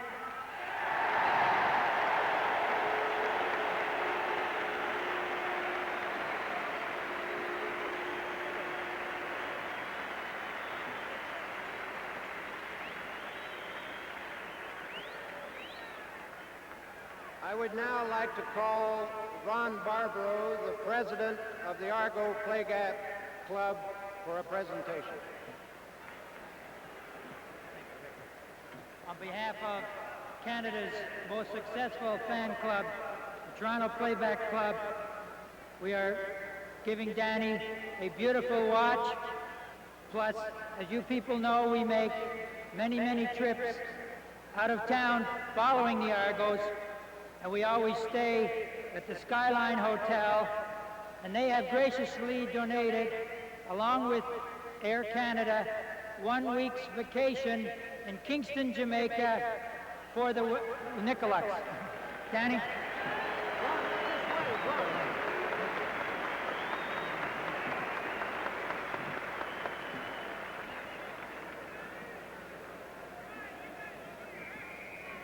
Now, the players are on the sideline to help pay tribute, and I'd like to call one of the co-captains, Pete Markin, to make a presentation.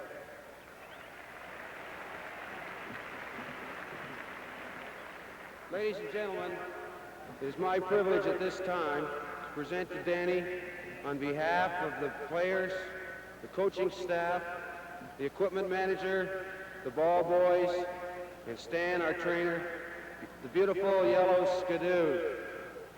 All I can say at this time is that Danny will be missed by his teammates, both on and off the field. Thank you.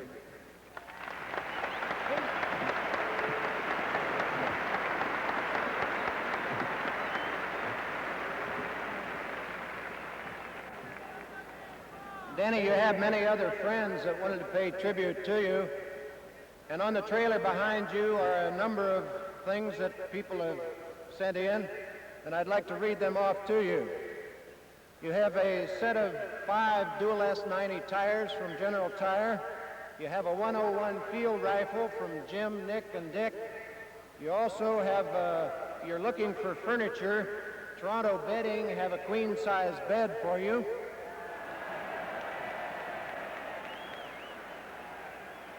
Your friends in Oshawa send along a cash donation so that you and Lil can go out and buy some furniture.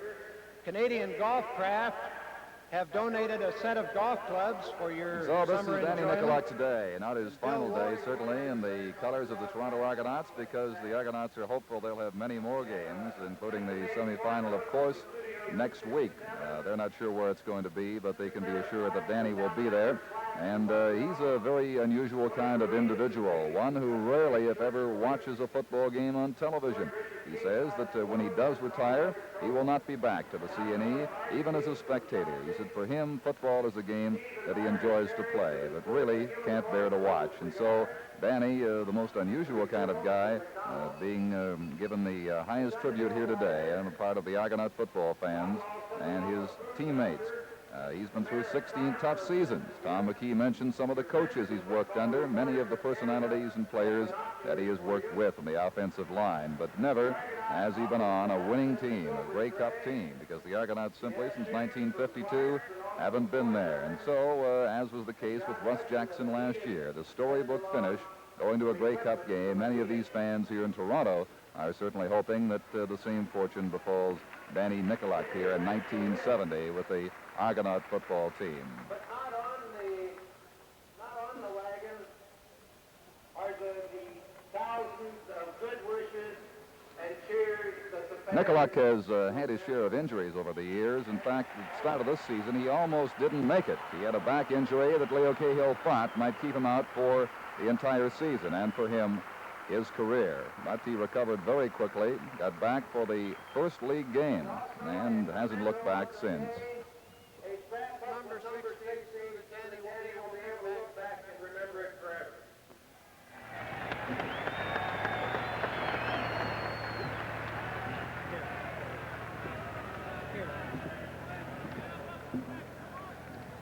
Ladies and gentlemen, this has to be the greatest day of my life, and I have a lot of people to thank.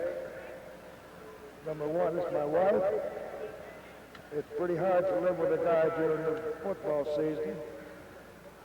I want to thank my mother and father, management, the directors of the Toronto Argonaut Football Club, coaches, the ball players, the equipment boys of the Toronto Argonauts. I have to thank a guy who's a personal friend, and I think without his work, this day wouldn't be possible. That's Dick Shadow.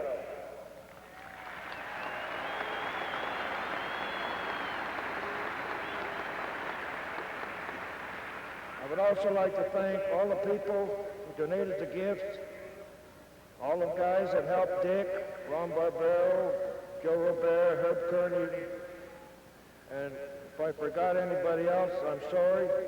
But I think that the people I have to thank the most are you, the fans. You've been loyal to the Toronto Argonaut Football Club for all the 16 years I've been here, and I think that the only way that I can repay you or the rest of the ball players can repay you bringing the Grey Cup to Toronto this year. Thank you.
The score is Toronto 15 and Ottawa 2, and we will continue with our halftime show after this message.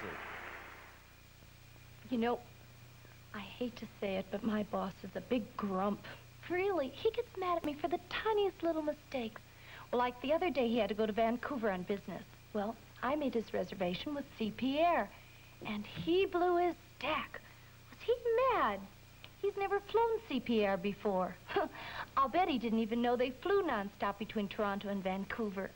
They go to Winnipeg and Ottawa and Calgary, Edmonton and Montreal. Well, you know, just about everywhere. Well, anyway, today he came in and hammered on the desk and told me to book him CP Air wherever he goes and not to forget it. Everything was just great. And then today he gave me these roses. You know, they say travel with CP Air is a global affair. I could hardly wait until he goes to Europe. CP Air, another way Canadian Pacific serves you. This is the CBC Television Network.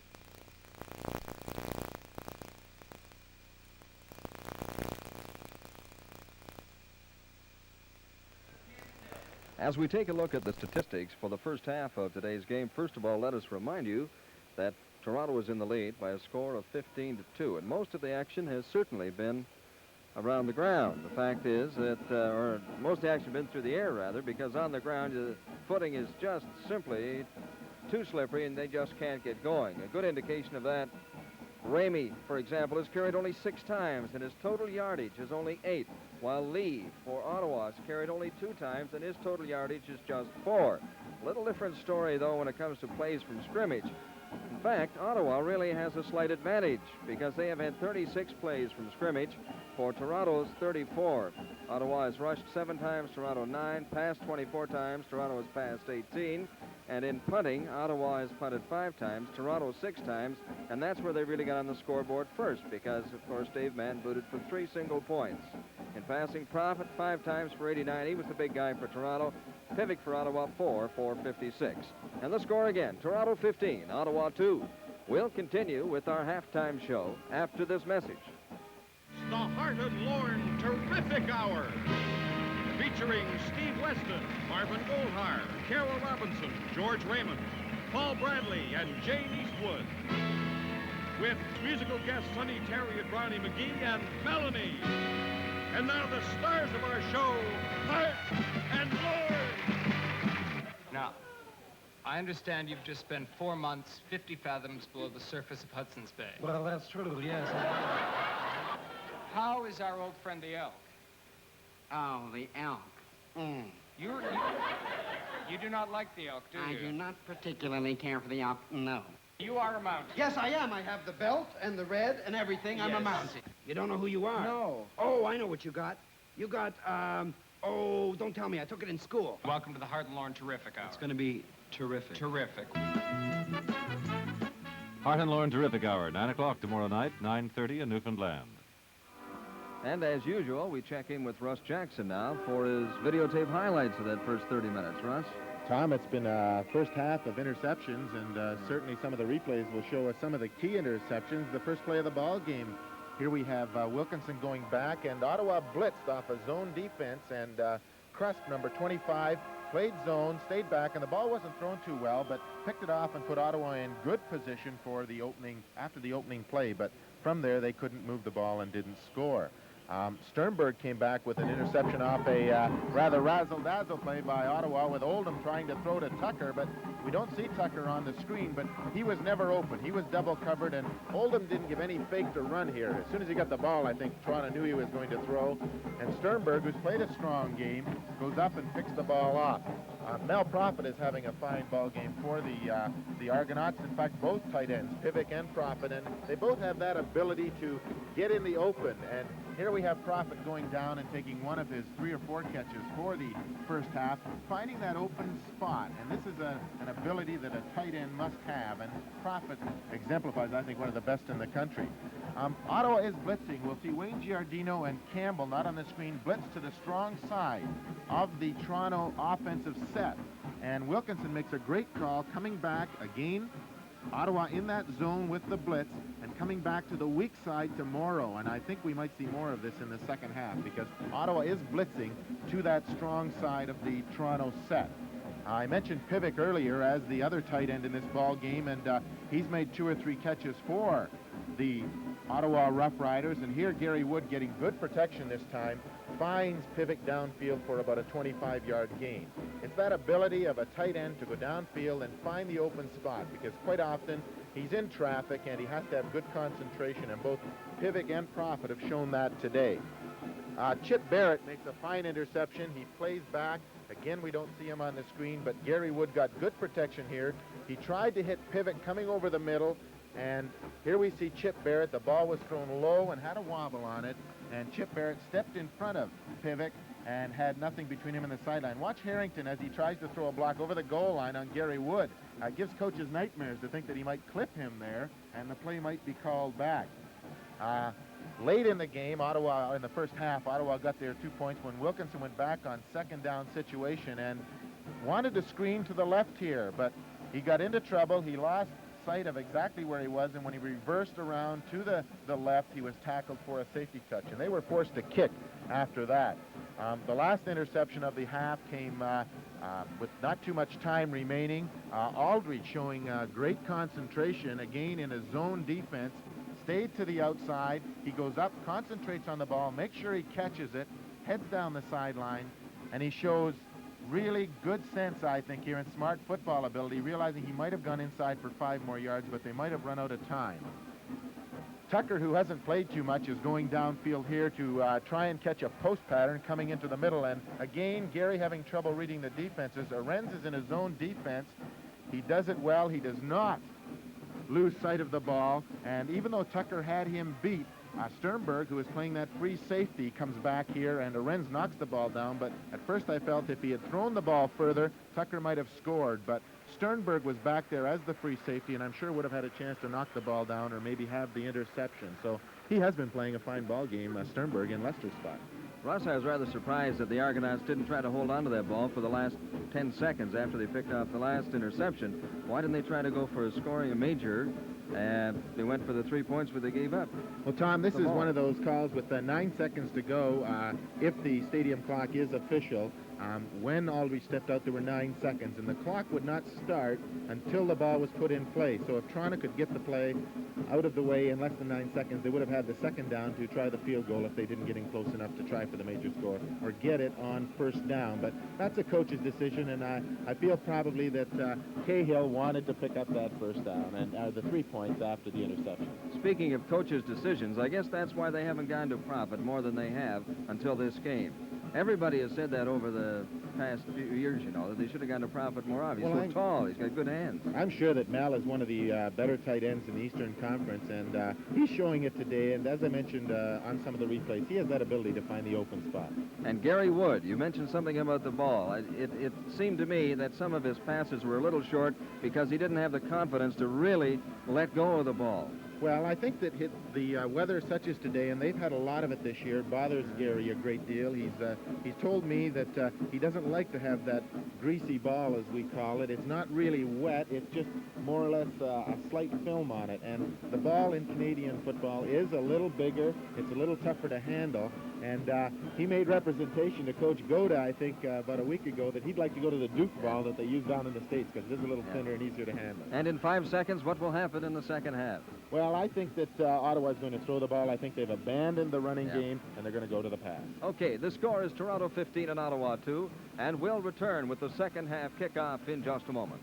And I say that on November 3rd, the American people, the majority, are going to be... I'm Don McNeil. The midterm elections in the United States have been the most hotly contested in recent history. The Republicans, led by President Nixon, are trying to capture control of the United States Senate. They have made the issue law and order. Democrat leaders, such as Senator Kennedy, say the major issues are the economy and the war. They dispute the claim that there is a rising conservative tide in America. From the three-way battle in New York, to the savage, expensive campaigns of the Midwest, to the showbiz of politics of California, it's the most important midterm election in years. Ain't nobody got a wide-angle lens to cover this. Walter Cronkite brings you up-to-the-minute results, and Gordon Donaldson and Don McNeil provide a Canadian viewpoint on the U.S. election special, Tuesday night on CBC television. Back at CNE Stadium, getting ready to resume play here in the second half. The Ottawa Roughriders are out, and I guess a few geese are out there, too. Down by the lake shore here at the CNE on this very damp, late October afternoon.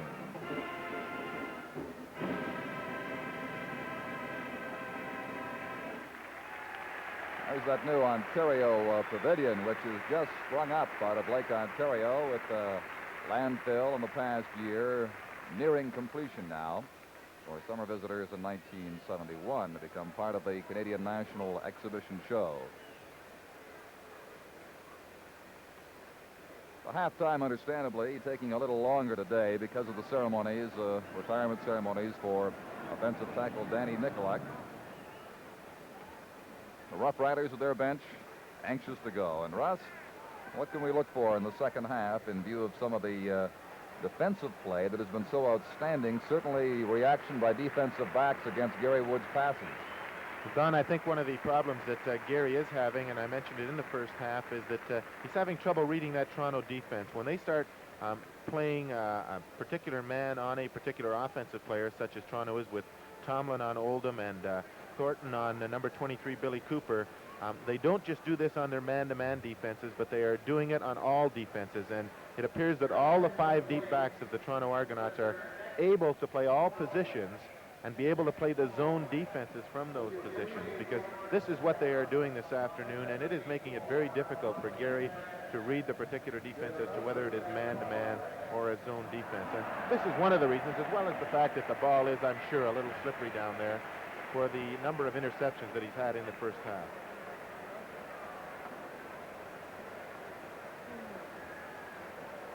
The Rough Riders now are going to kick off to start the second half, the third quarter.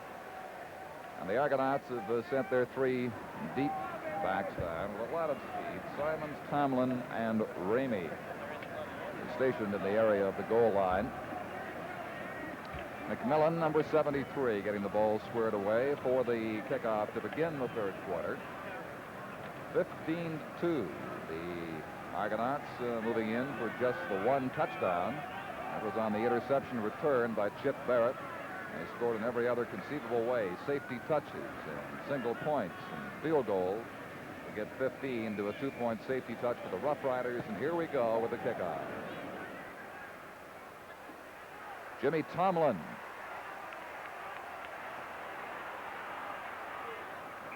Surrounded at the 25-yard line and then pushed back. Pivik, number 77, was right there for the Ottawa Rough Riders to make the tackle. They put the ball down at the 25.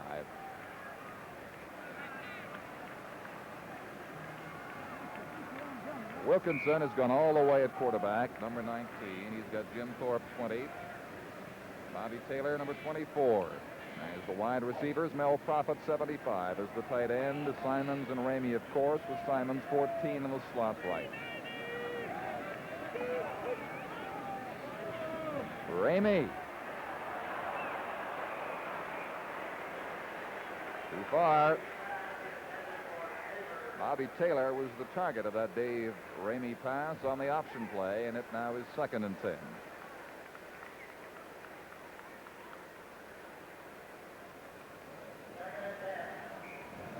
Wayne Smith remaining at defensive end for Billy Joe Booth, who left in the first quarter, and Smith has replaced him ever since. Marshall Shirk, the defensive tackle, 53. Revenberg, 52, and Joe Vijek, 50, complete that front four.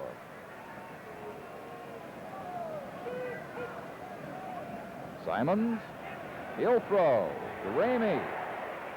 Marcelin with the tackle across the 30-yard line. It is not a first down. They are 3 away from the first down. 3rd and 3 now for the Argonauts as Ramey trots off with the other offensive members of the team as Dave Mann, 16, gets set to kick. And that toe of Mann's has been a big factor in this game, especially in the first quarter, mounting up all those single points.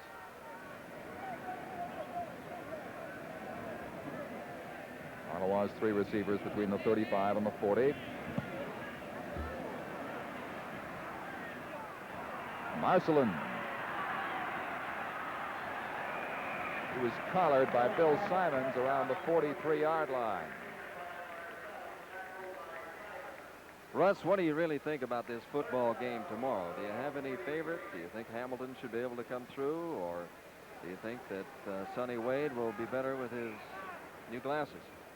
Well, I understand Sonny is going to wear contact lenses, but Hamilton looked so strong last week, both offensively and defensively. I wouldn't count them out of winning that ball game, even though it is being played in Montreal. First down. Charlie Lee. Knocked off balance by Tomlin, slid to midfield. First down, gain of 13 yards.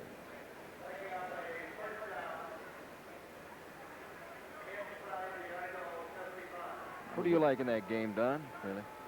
Hamilton on the current momentum. Montreal sluggish in the last couple of games, losing to Ottawa last Saturday. So if I had to pick a favorite, I guess Hamilton. But in this league, you just can't be sure.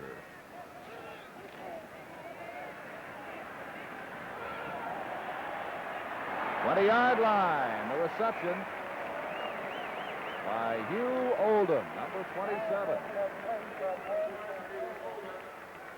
Toronto attempting to disguise their zone defense, and Huey Oldham ran us more or less flattened down here, and Arendz was in good position on the zone defense, but he more or less got lost and couldn't keep his footing when the ball was actually thrown short. And Oldham, being a fine receiver, came back to receive it and puts Ottawa in probably their best scoring position of the afternoon. That is, Russ. The previous best was the 20-yard line on the first series of plays. Now the ball between the 18 and the 19. First down.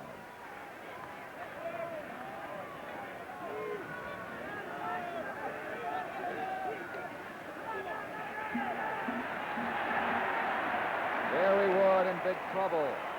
Lost the ball. Looks as though the Riders got it back. He was looking for Billy Cooper, who was running down to about the 5. Jim Corrigal showing how a defensive lineman may use his hands on Mo Racine here as he comes in on a blitz from the middle linebacker spot. And they had good pressure with this blitz on the Ottawa offense, and they almost lost the ball here as Gary Wood was hit by about 4 Toronto defensive tacklers. Braggins recovered that loose ball for the Riders, and that gives you some indication as to how eager the Argonauts were to sign Jim Corrigal in that bidding war with the St. Louis Cardinals last spring. A loss of 5 yards, second down at 15.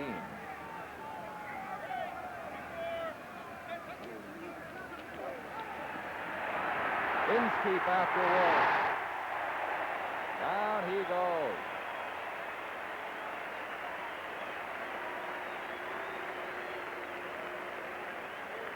Gary Inskeep. The The defensive end charging through a clear path, and as you saw, just flipped the feet out from under Gary Wood. So in 2 plays, the Rough Riders have moved from the 18 back to the 43.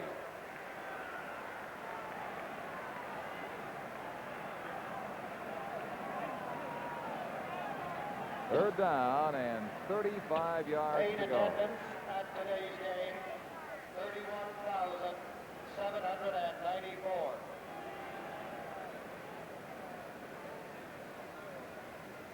The attendance today, the first non-sellout the Argonauts encountered in 1970. That could probably be blamed on the weather because it was just atrocious here this morning. That fringe area that came out at the last minute probably stayed home. Freeman White, 76 into the game for the first time. He was Ottawa's 14th import.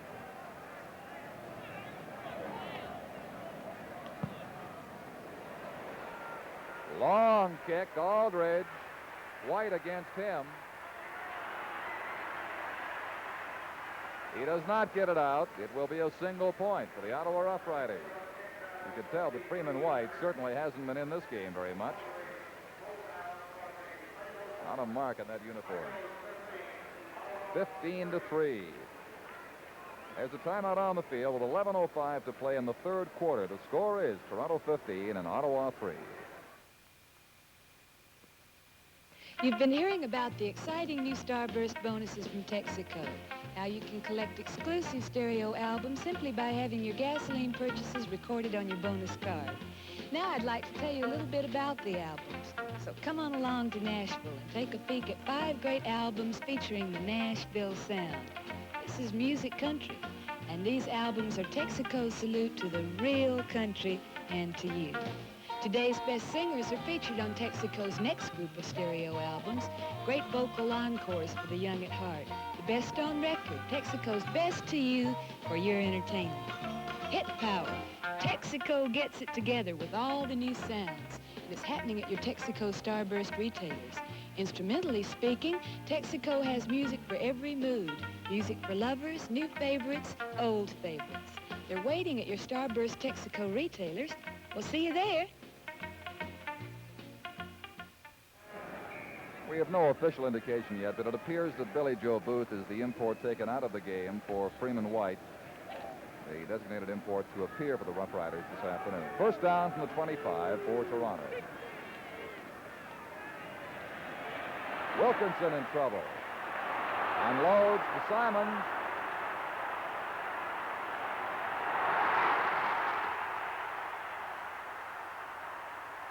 All the way to the 45-yard line of Ottawa.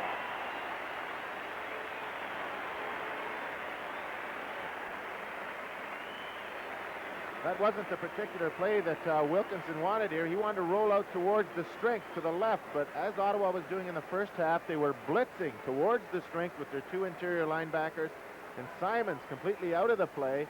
The ball was thrown back to him to that weak side where they hit Morrow earlier in the first half. And he did a lot of it here and got 2 good blocks from the receivers downfield. Billy Van Berkeley finally coming over to help pull him down.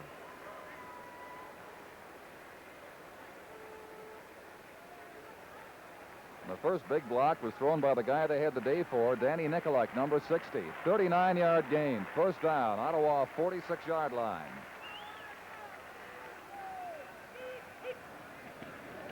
Fake to Simon. Ramey at the 21-yard line.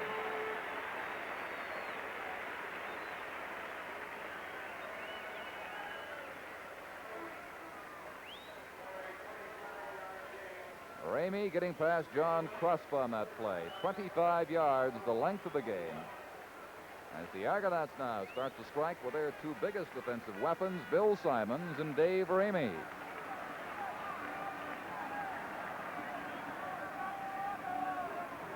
Both, of course, are aiming for the 1,000-yard mark in rushing. Simons is 131 yards shy at the start of today's game, and Ramey 175, away from 1,000 for the year.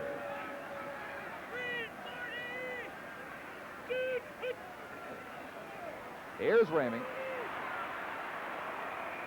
There he goes at the 22-yard line. Wayne Smith playing for Billy Joe Booth, the defensive end, number 75, taking him down in a crisp fashion. So there's a loss of 1, 2nd and 11.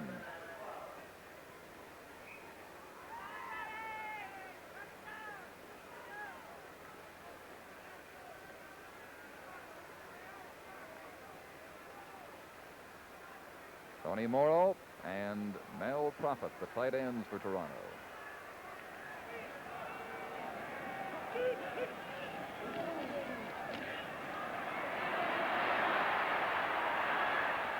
Intercepted. Danny Dever. Thorpe's after him. Caught him at the 1-yard line.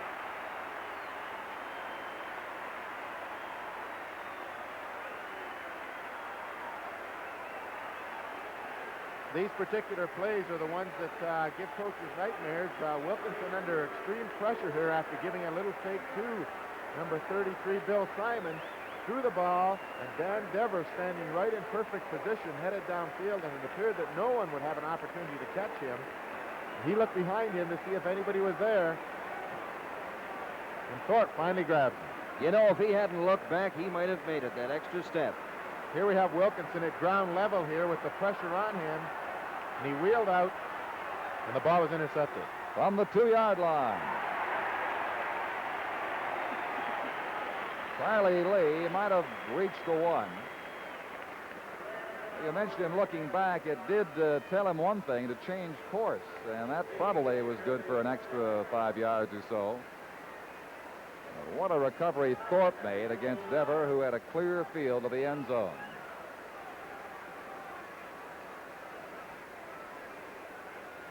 The ball on the 1-yard line. 2nd down.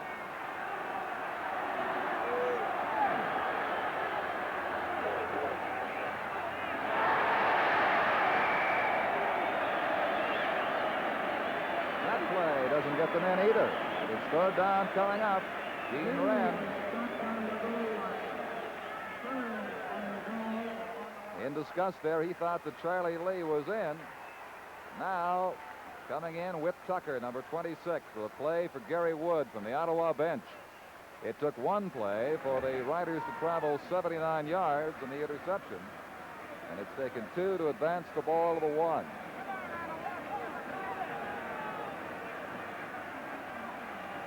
Okay, Russ, call the play. He might bootleg that ball and maybe throw it or run it in himself. Oh, boy. Right on the fence. He heard you well. Hugh Oldham with the Ottawa touchdown. A little fake in here on 3rd down and throwing that ball into the end zone for the touchdown. With Lee taking a fake, and if he'd taken the ball, I think he probably got in that time after 2 unsuccessful attempts. Toronto defense not expecting this, I don't think. So the Roughriders are right back in this game. It's 15-9. The extra point attempt coming up. Ivan McMillan, number 73. Gary Wood getting set to hold for him.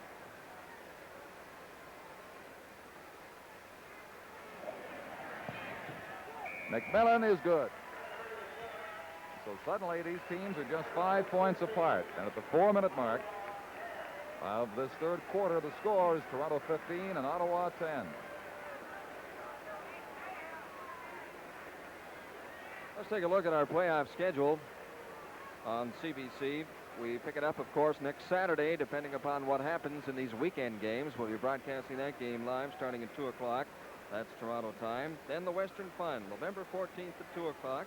November 18th, that's a night game. November 22nd, that's an afternoon game. And, of course, the Grey Cup, just 4 weeks from today, starting at 1 o'clock Toronto time.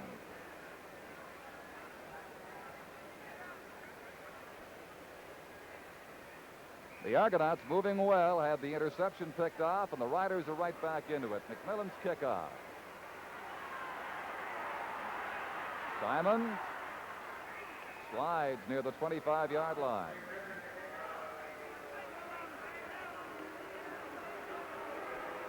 Greg Thompson made the tackle.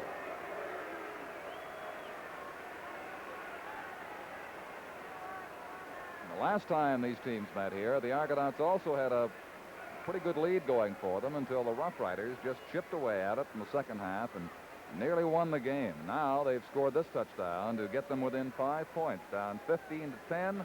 Plenty of time left, 6.5 minutes remaining in this third quarter.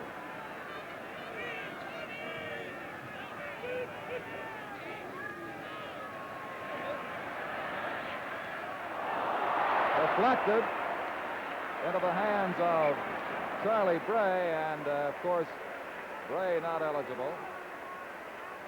Danny Dever had a chance for the interception, tipping the ball. Bray made the catch. And they'll sort this one out.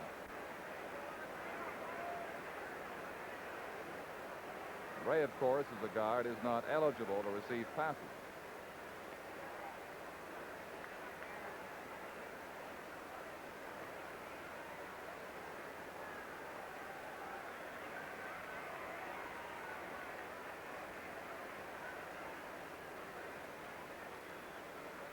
Danny Dever, almost 2 in a row here, appears to be one of the Argonaut receivers as Wilkinson looks to his left and then wants to screen to the right. But Ottawa's been playing the screens well all afternoon. And Danny Dever, in good position here, has an opportunity to pick that off, and it's tipped ahead to Charlie Bray by an Ottawa receiver, and thus it is a first down or a second down play now with about 3 yards to go for the Toronto Argonauts. The official dropped the flag and gave the decline sign, and so it will stay at the 31-yard line where it's second down and 3. That's Don Jonas warming up. 31-yard line, the line of scrimmage. Simons caught by the leg and contained right there. Wayne Smith made the move on him, grabbing him around the ankles, and the Argonauts do not have the first down. They send in Dave Mann and the punting team. Dever, who had that interception for Ottawa to set up their touchdown, had one other interception against Toronto this season. Not nearly as impressive, though. It only went for 8 yards. But, of course, it gives them possession of the ball. Riders have those 3 defenders back between the 30 and 40-yard lines. And low snap. Good bounce. Out to Barry Ardern, and he is crunched down at the 48-yard line by Walt Balasuk and Tony Morrow. Quite a difference from last season, Russ. Last season, in the last regularly scheduled game, Ottawa came to Toronto, and they were enjoying a 2-0 advantage on the season play. Now it's just the opposite. And, of course, the team on the short end desperately trying, just for pride's sake alone, to make it a 2-1 situation. We'll see what they can do here. Dave Mann's shortest punt of the day, 34 yards. Charlie Lee across the 50-yard line, ridden down around the 52 by Jim Corrigal, number 79. It will be a gain of 4 yards. 2nd and 6 to come for the Ottawa Roughriders, suddenly back in this game in a big way, trailing 15-10. Just under 5 minutes of playing time left in the third quarter. You Oldham out to the left side. Billy Cooper comes far right now for the Roughriders on second down.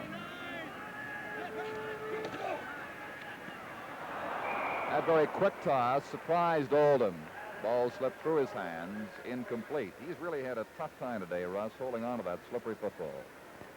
Well, the ball is being put down, Don, and as you can probably see in the picture, there are puddles, and when Gary or either of the quarterbacks, Wilkinson or Wood, gets the ball from the center, there is naturally going to be 1/4 of that ball that is going to be wet, and if the receiver gets that particular portion of the ball, it just slips right through their hands. And so that sets up Van Berkeley with a third down punt.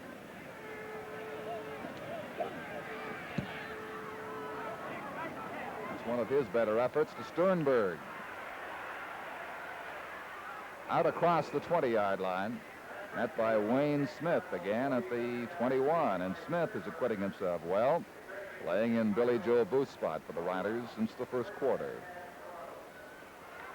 If Toronto should go on to win this football game, that would mean that the Eastern semifinal sudden death game would be here next Saturday, and I'm sure that the groundskeeper here at the CNE would desperately be praying for strong winds or colder temperatures to try and dry out this field. And how fickle the fans are. One interception from Wilkinson. He comes back on for this series, and they boo him.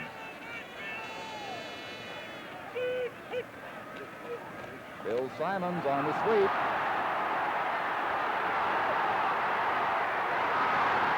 He is out of bounds. The play has been stopped, but Simons does not know it.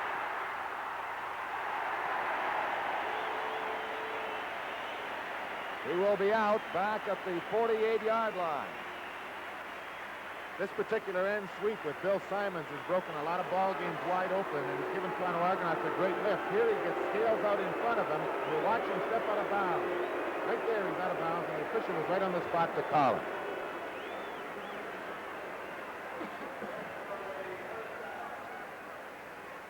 And that, of course, hurt Simons in his attempt to reach the 1,000 mark in rushing. It turns out to be a 27-yard gain, as you see him there on the sideline. That is where the play terminated. 48-yard line of Toronto. Argonauts with the first down.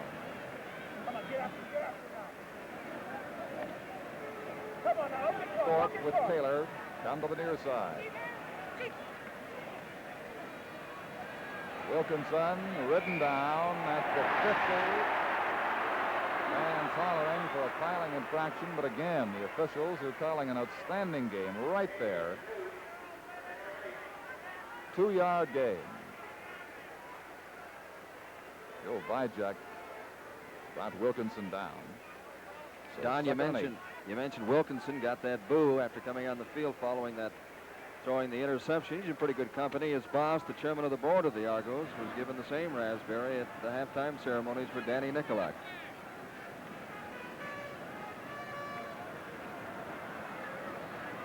There's a timeout on the field with 2:47 to play in the third quarter. The score is Toronto 15 and Ottawa 10. Hi, I'm Bobby Gentry, and I have a surprise for you from Texaco. A great new Starburst bonus. Music. That's right. Texaco's newest bonus is a starburst of sound. Great sounds from 24 top stereo LPs. And what a choice you get. Great vocals, country and western, the young sound, pure gold instrumentals. Yes, they're all great songs by your favorite recording artists. Aretha Franklin, Duke Ellington, Percy Faith, Johnny Cash, Robert Goulet, Burl Ives, the Brothers Four, the New Christie Minstrels, Blood, Sweat, and Tears, and many, many more. They're all part of Texaco's new Starburst of bonuses, an exciting addition to other great Starburst bonuses, and your reward for continuing gasoline purchases. I just think it's a great idea, and I know you will too. So start collecting your favorite Starburst LP albums today. Second and 8. The Ottawa bench, head coach Jack Gotta, his team in their final game of 1970, but it's an important game to the Toronto Argonauts, the Montreal Alouettes, and the Hamilton Tiger Cats. First, a second down play. Simon piled up into a big traffic jam. They will miss the first down by 8 yards, and Bill Simons, who was hailed a no gain on that play, has 36 yards today. That means that his season's rushing total now is 905 yards. So he's 95 away from the 1,000 mark for 1970. Just over a quarter of football in which to get them. Dave Mann's punt. Again, a low snap.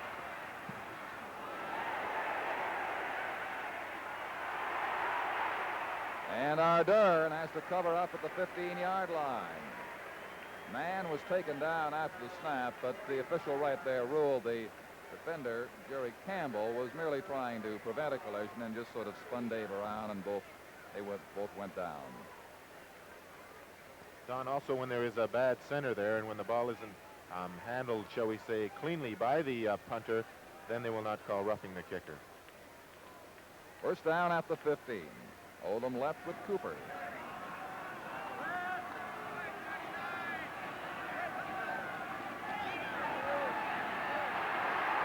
Gary Wood in trouble again.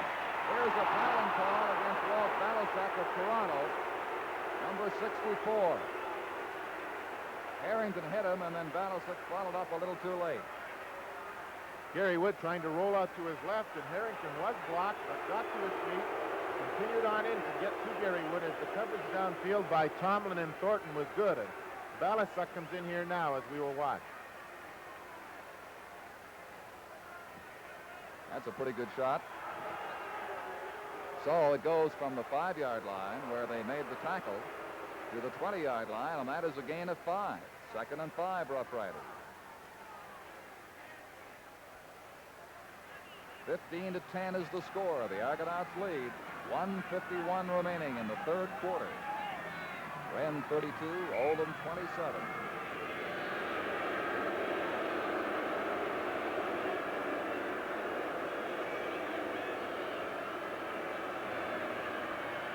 Marker thrown. 5-yard loss on the play for Gene Wren. Chip Barrett got to him.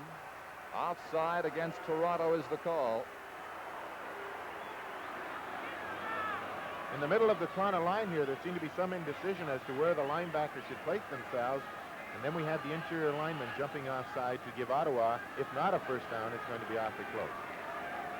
We've had very few penalties in this game. This is only the third one. Ottawa is clean so far as penalties are concerned.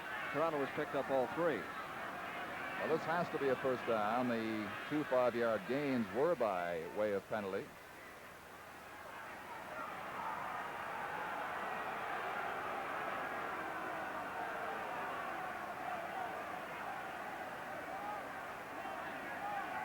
Although the first play, of course, a 15-yard penalty came from where that tackle was made. It looked to be dead on the 5-yard line, but they have to measure now to be sure.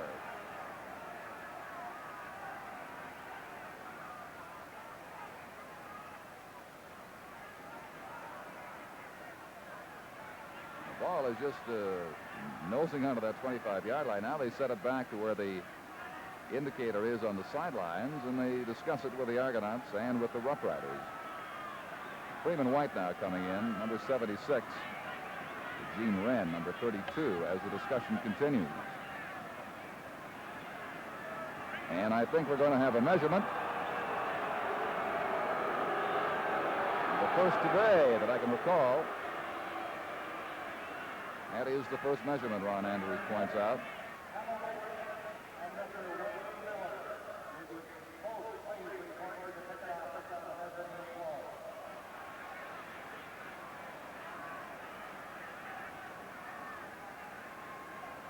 There's a good look at it. Shows you just how far away they are. Matter of inches. 2nd down to come now for the Ottawa Rough Riders.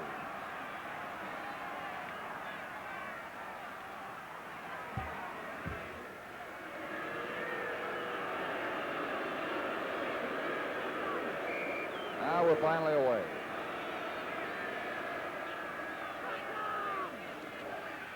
Gary Wood, quarterback sneak, gets across the 25-yard line to make the first down official by the look of it.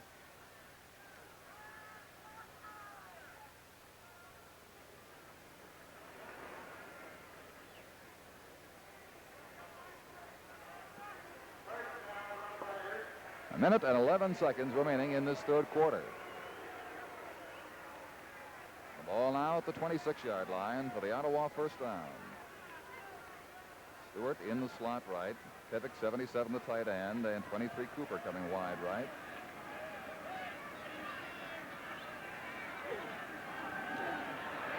Late exchange. Gene Wren was met by Gary Inskeep around the 28-yard line. Don Wren was fortunate to hang on to that ball, as the exchange between Wood and Wren was not as nice as it might have been. We'll see it here as he comes in a little late. He doesn't quite get around to him, and Inskeep met him just as soon as he got that ball. So make it a 1-yard gain between the 27 and the 28. 2nd down and 9 for the Rough Riders. Down to 15 seconds in the third quarter. Whit Tucker, 26, comes into the lineup now on the right side.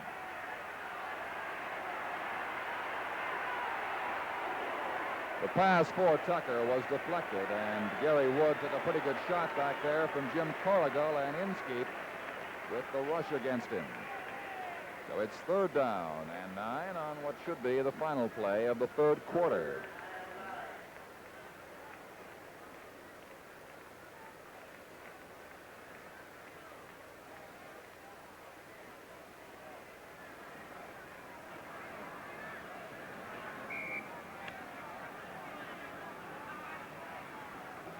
Sternberg is back with Aldridge for Van Berkeley's kick.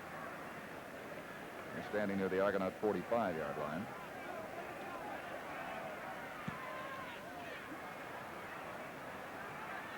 Gary Sternberg at the 45, steps out at the 49-yard line.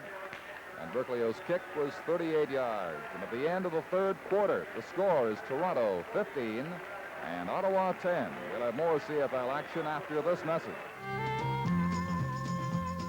Hey there. Who, me? Yes, you. You've changed. All Canadians have changed. You're more active. You dress differently. You're more demanding. Right. You want more, especially in cars. More features, more durability, more value. Like the 71 Impala Sport Coupe, the longest Impala ever. Longer, for a smoother ride. Here's the 71 Bel Air sedan. Like all big Chevrolets, Bel Air has a new double-panel roof to filter out noise. You wanted a change in wagons, too. The Kingswood Estate Wagon, with the neatest disappearing tailgate act ever. Chevrolet has changed. You've changed, so we've changed. Caprice, Impala, Bel Air, Biscayne, all GM Mark of Excellence cars. Don Chevrier with Russ Jackson, Tom McKee, our spotter, Art Darch, and Ron Andrews, our statistician, C&E Stadium. Don Jonas, number 13, comes in to quarterback the Toronto Argonauts to begin this 4th quarter.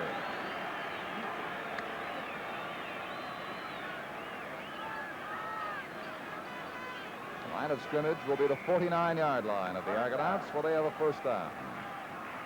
And they lead 15-10. It was 15-2 at halftime.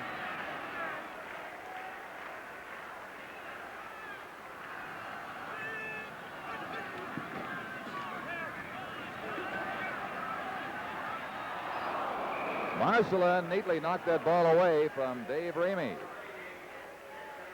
So 2nd and 10 from the 49-yard line. Gary Wood has been thrown for 54 yards in losses 4 times today, and that reduces the Ottawa net offense to 99 yards against 229 for Toronto. 1st downs are about even, 10-9 for Ottawa or for Toronto. And the Argonauts have amassed 189 yards in yardage through the air. Wilkinson 12 for 22 until his exit at the beginning of this 4th quarter.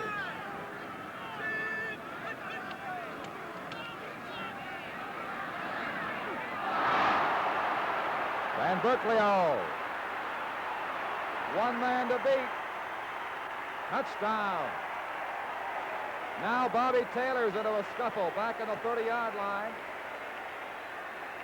Toronto Argonauts lined up in a trips left for the first time in today's ball game, and Van Berkeley playing in his zone on the weak side, stayed back there and stepped in front of the intended receiver, Bobby Taylor, and picked it off and went for the touchdown. And the Ottawa Roughriders have the lead, 16-15 in front for the first time today, and pass interceptions have turned the tide around in this 2nd half. One by Dever got them down to the 2, and they get in on 3rd and 1 from there.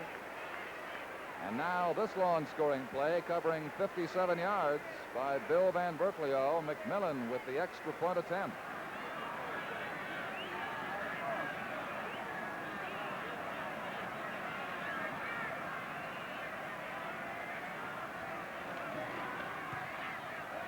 The point after touchdown is good.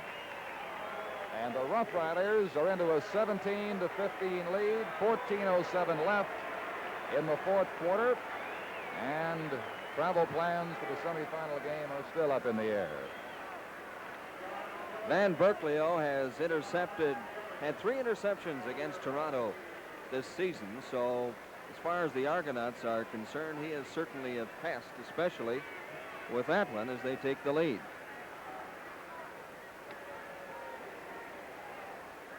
And I suppose the Argonaut fans will have to give equal time to Don Jonas now because they were booing Wilkinson for the very same fate that... They're running out of quarterbacks, too. That's right. Here's McMillan's kickoff. Jim Henderson. Greg Thompson put a sure tackle on him at the 38-yard line. That short bounding kickoff. 14 minutes left. The Ottawa Roughriders, the spoilers last week, winning 28-12 in Montreal, now leading the Argonauts in Toronto 17-15. As the Eastern Division of the CFL comes down to a wild finish here this weekend. Tomorrow, of course, Hamilton in Montreal, battle for first place.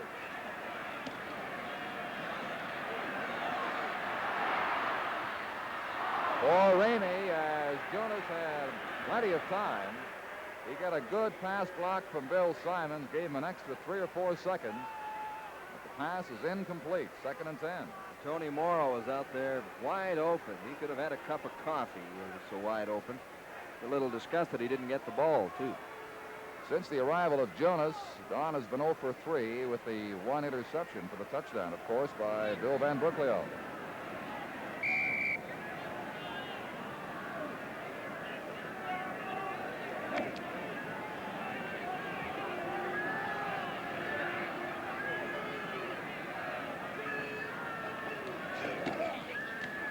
Simons surrounded, no gain.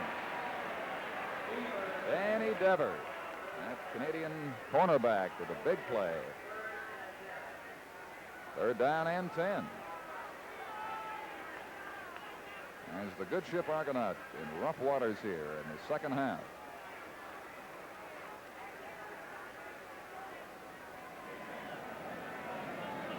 Riders have their 3 defenders back near the 25-yard line for Dave Mann's kick. And that's showing Mann the respect he deserves.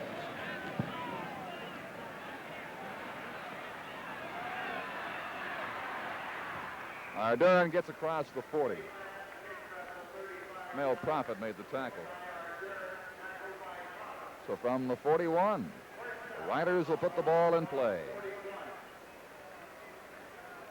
35 yards was the length of that last kick. We have just over 13 minutes until full time. 17-15 for the Ottawa Roughriders. Their coach Jack Gotta said last night, the ones you want to win above all others are your first game and your last game. Charlie Lee struggling.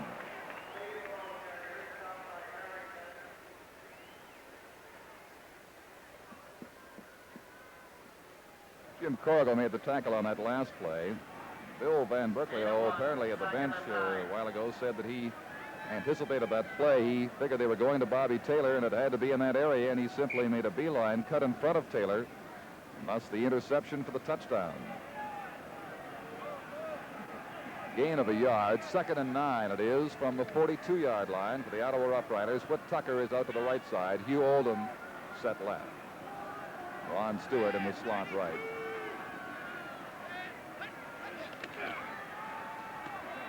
Quick toss to Oldham, broken out by Jimmy Tomlin. So it is 3rd and 9. Just over 12 minutes remaining now. Bill Van Berkeley, who gave the Riders that lead, number 15, getting set to come in on his role as a punter. On 3rd down, Sternberg and Aldridge back near the 30-yard line. Sternberg on the right, Aldridge left.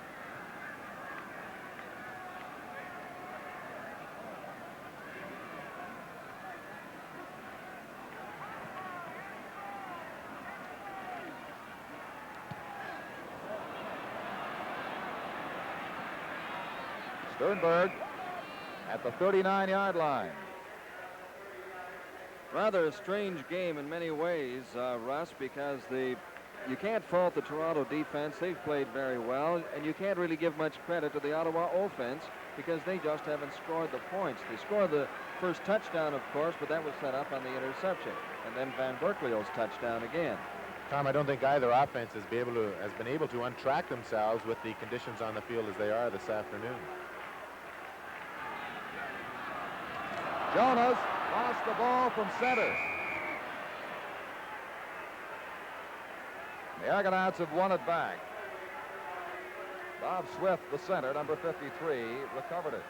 The ball came up to Jonas, and he wasn't actually expecting that ball to come up to him. He hadn't actually got in under the center and never did have control of it, and it lay on the ground there for some time before Swift fell on it, and he and Jonas were fighting for the ball.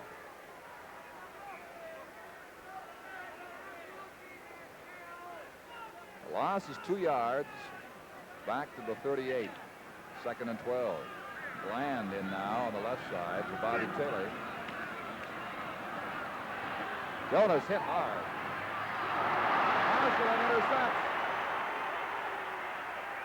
And Mel Prophet takes him down to the 47-yard line. Man, he intercepted on Prophet, who was just as tall. Marshall went up on this as Jonas slipped going back and under pressure. He went up high here to pick this away from Prophet because it appeared that Prophet had a good opportunity to catch that ball because of his size, and the ball was actually well thrown and right on the money. There's a timeout on the field with 10:45 to play in this fourth quarter. The score is Ottawa 17 and Toronto 15. The Folster family introduces Chevy's new little car, Vega. Actually, Vega is a family in itself. This is the standard sedan. It comes with bucket seats, front disc brakes, and a highly responsive 140 cubic inch overhead cam engine. The hatchback coupe, a very sporty little car, but also very practical. The whole back end opens up and the back seat folds down. You'll love it. This is the Vega Camback. It's a wagon and then some. Our fourth and final little car is actually a little truck. Vega, the little car that does everything well. Go see it, them, at your Chevrolet dealers. This note may interest you. 3 of the last 6 Argonaut passes have been intercepted by the Ottawa Roughriders. They have 4 in all today.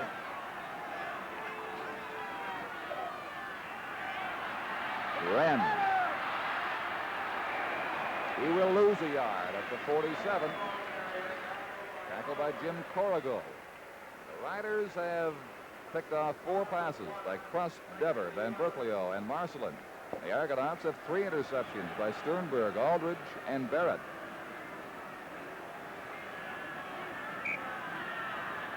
And the Riders are playing no favorites. They've picked off 2 each from Wilkinson and Jonas.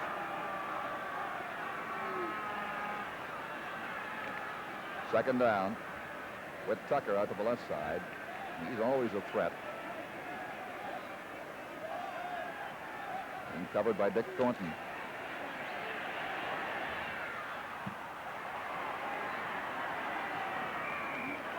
On the sidelines, Oldham had a first down, doubled back to try to get away from Aldridge and Jim Tomlin, and it's very close. But Russ, I guess you don't bother to stop, and you got the ball in your hands, and you have defenders coming at you to see exactly if you have the first down. Not really, although in that particular play, the initial back up on top of him, the linebacker more or less got lost because Oldham went down and ran more or less a 20-yard comeback, and he did have the first down, and I was surprised he didn't just sit in there and get out of, because he must have seen the markers out of the corner of his eye on the left-hand hash mark there on the left-hand sideline. And it looks as though the Roughriders are going to go third down in a matter of inches here. They sent in Freeman White, their tough blocking tight end, to try to open up something for them. Gary Wood keeps, and he will have the first down at the 50-yard line. Jack Gotta with a dangerous gamble there because he leads by just the 2 points. Had he failed, would give the Argonauts the ball near midfield. Had he punted, of course, would pin them deep at their end of the field. 8 minutes and 40 seconds remain. Got a gambles and wins.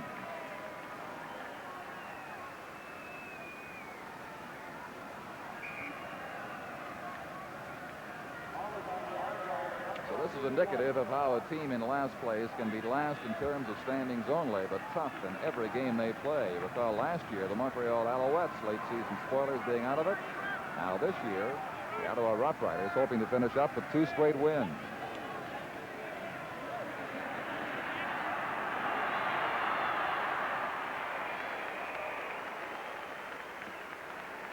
Wood was hit by Aldridge at the 50-yard line. Very little gain. It will be 2nd and 10.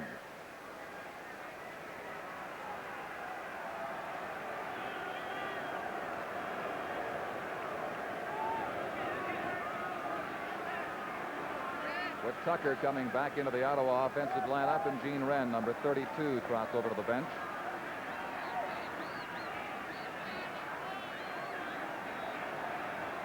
Gary Wood with his team in the huddle. Molesine, 62, breaks out. Offensive tackle. With Tucker is wide right. Oldham on the left side.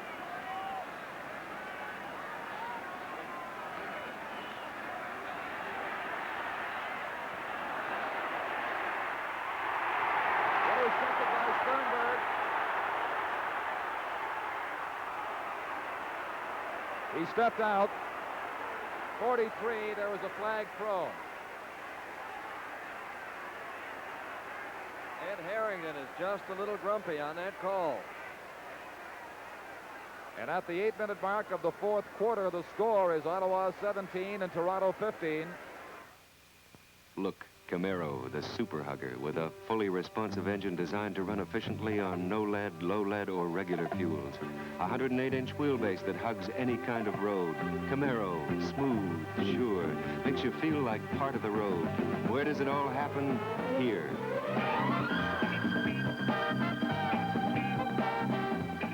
1971.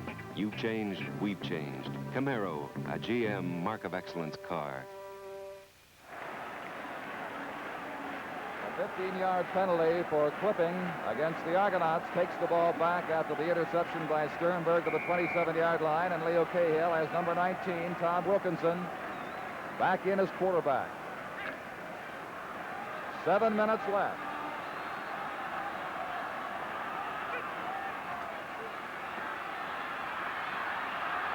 Wilkinson, chased by Revenberg, brought down to the 30-yard line. He will gain a couple.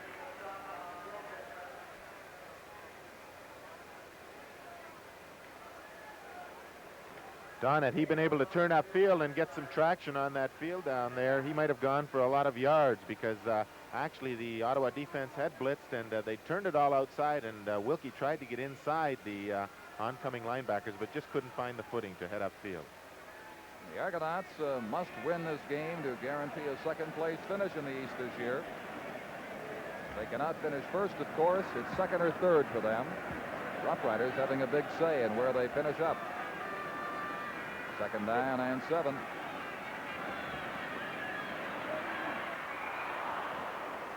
Tom Bland, sideline pattern just overthrown by 5 yards, and it is 3rd down now with 7 to go.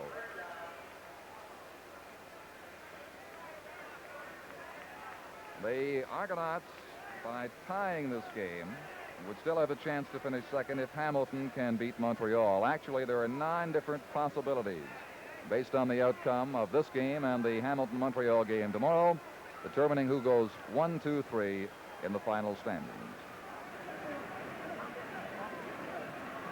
Dave Mann, good kick. Back to the 25-yard line. Marcelin out to the 35-yard line. 55-yard kick by Dave Mann. So, Russ, what does Ottawa do now? They're enjoying a 2-point advantage. Do they try to guard that? Do they try to play careful football, or just one? Tom, I think they'll go after more points. I don't think they'll sit on that 2 points now with about 6 minutes to go, and they've got nothing to lose, and I think they'd like to win by more than 2 points if they could. I don't think they'll sit on it.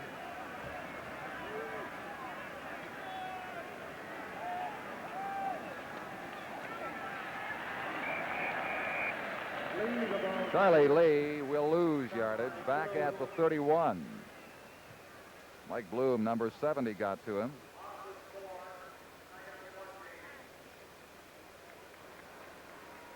Second down and 14 yards to go now for Ottawa. It's time. Field position becomes very important for the Toronto Argonauts. They want to hold the Riders here and hope to get this ball back about the 45 or 50. Their own 45 or 50. 5 minutes exactly remain now. 17-15, Ottawa leads. Rip Tucker is in along with Billy Cooper.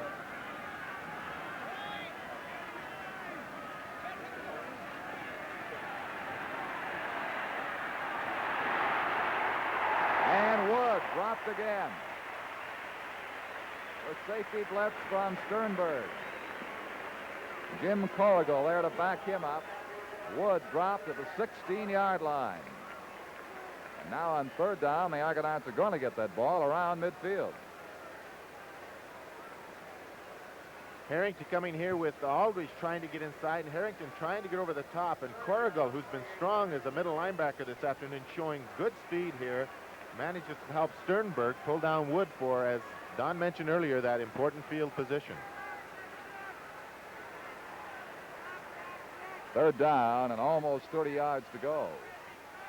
Bad snap. Gets it away nicely. Sternberg at the 45-yard line. And the Argonauts are about 20 yards better off than they thought they might be. With 4 minutes and 18 seconds to play.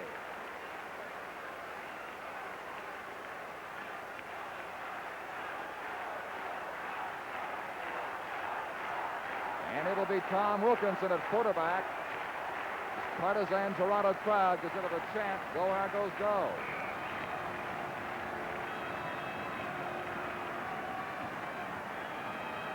Land and Thorpe are going to be the flankers. They split. Thorpe left, Land right.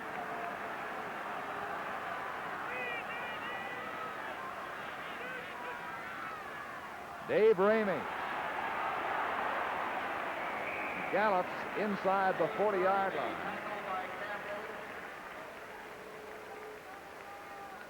Jerry Campbell met him there, and the gain is going to be 7.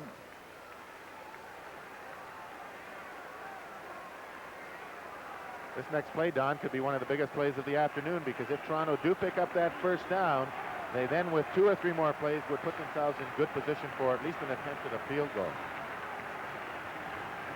They actually had the better part of 4 yards to go in the second down play.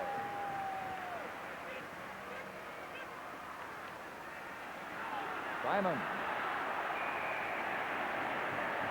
Very close to a first down, just inside the 35-yard line. Bill Van Berkelio met him, number 15. Clock shows 3:13 remaining.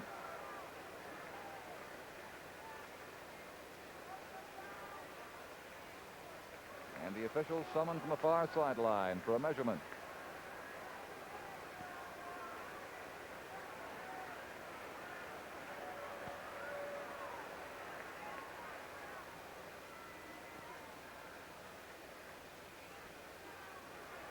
It is a first down to the Toronto Argonauts.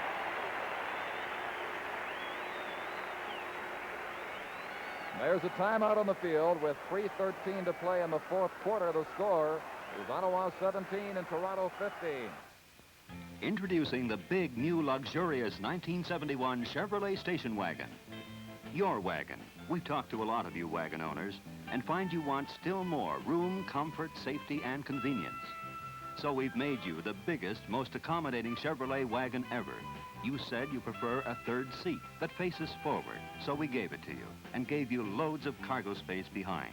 But the most important change of all in the new Chevrolet station wagon is this. Watch.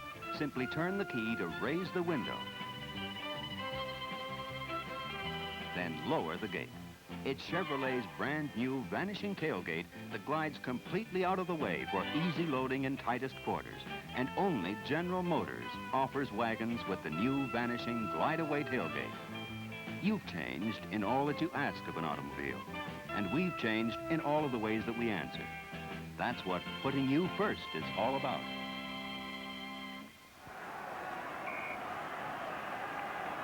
We resume play with 3:13 to go in the final quarter. Ottawa 17, Toronto 15. Line of scrimmage is the Ottawa 34, and the Argonauts with a first down.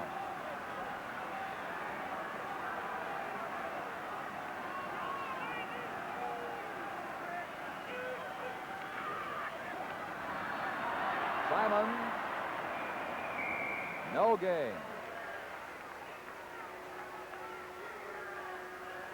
Marcelin, Van Berkeley, and Danny Dever all there with the tackles.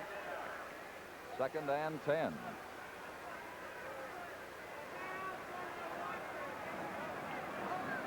This game certainly brings back memories of those great Ottawa-Toronto battles of 1969.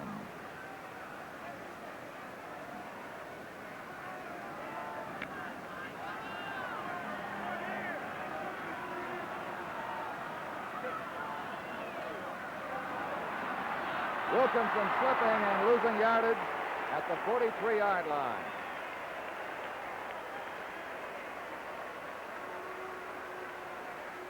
That puts them out of field goal range. The question now is, Don, do you punt on 3rd down, as I think the Argonauts will do, and hope that your defense can take that ball away from the Ottawa Roughriders without giving them a first down? That is the plan as Dave Mann gets set for kick, and he can boom them deep. Riders may be inclined to give up a single point.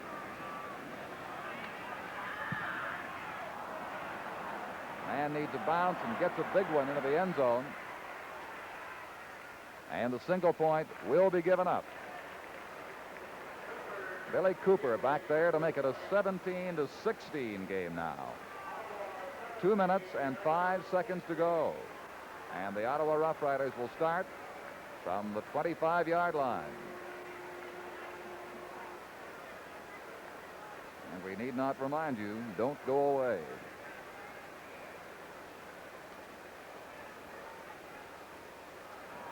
C&E Stadium buzzing here. The Roughriders, first down.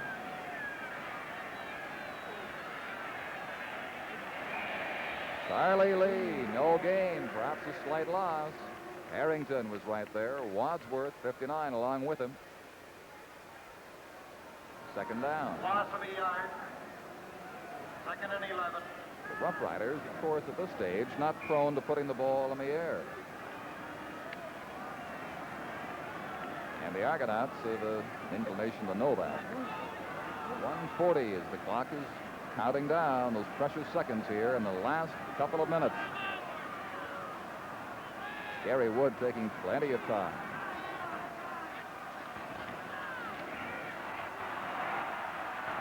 Goes with a draw play and just got back to the line of scrimmage. Charlie Lee again was the ball carrier, his big fullback, who does not relish from letting going.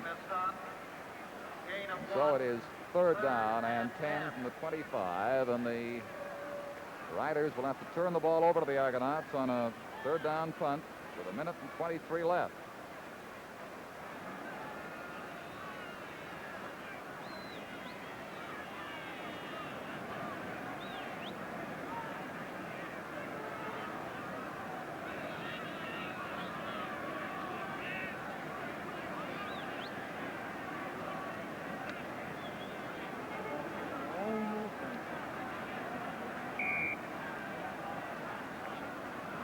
Tomorrow, the Alouettes and the Tiger Cats, the Autostad in Montreal for 1st or 3rd place, depending on what happens here today. Those 9 possibilities are still alive until this one is over. And Berkeley, the kick. Almost blocked. Dick Thornton getting there. Sternberg at the 53-yard line. Wayne Smith, number 75, brought him down at the 53, and the clock shows less than 1 minute, 57 seconds left. Dick Thornton made a supreme effort to get to that ball as Van Berkeley was letting it go.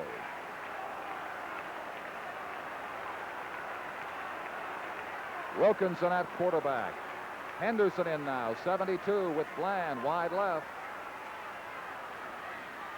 Out to Henderson, looking for Simon. Got him. 10-yard line.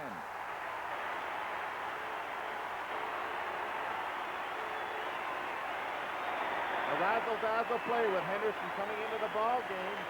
Wilkinson throwing that ball on a lateral pass, and Simons, who started as an inside wingback, went downfield, and he hit him perfectly. He's a big quarterback out there. Going to say, perhaps the Argonauts have finally found their quarterback this afternoon, Jim Henderson. They put it down at the 11-yard line. 33-32. 30 seconds left. Bobby Taylor's in there.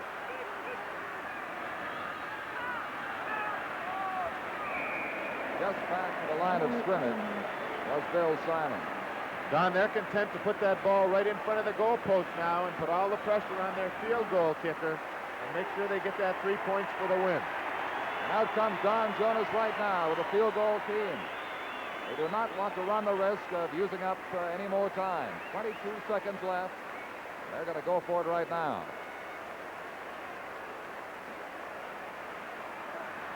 Dick Thornton's going to hold. It'll come from around the 18-yard line. Almost straight ahead.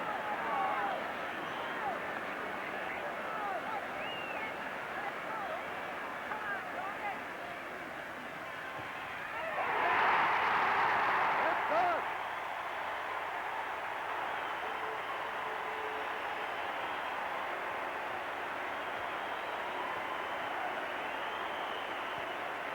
And a jubilant Toronto Argonaut team congratulating Don Jonas. Toronto 19, Ottawa 17, 6 seconds left.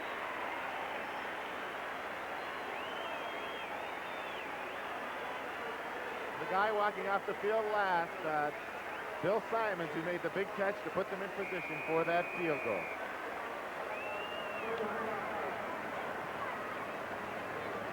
Riders will have just this one play, barring penalty. Argonauts going to prevent defense. And that should do it. There's the gun. And the game is over. The final score, Toronto 19, Ottawa 17. We'll be back with our summary and statistics in just a moment. In today's changing world, we Canadian women want things just right, like not too thick, not too thin, not too short, not too tall, not too big, not too small. Like Nova, the not too big, not too small Chevrolet. Small enough for any lady, big enough for 6, with luggage. And Nova's just right for any lady's budget, or any man's.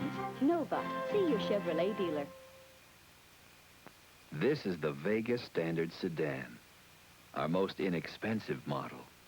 And although it's inexpensive, there's definitely nothing cheap about it.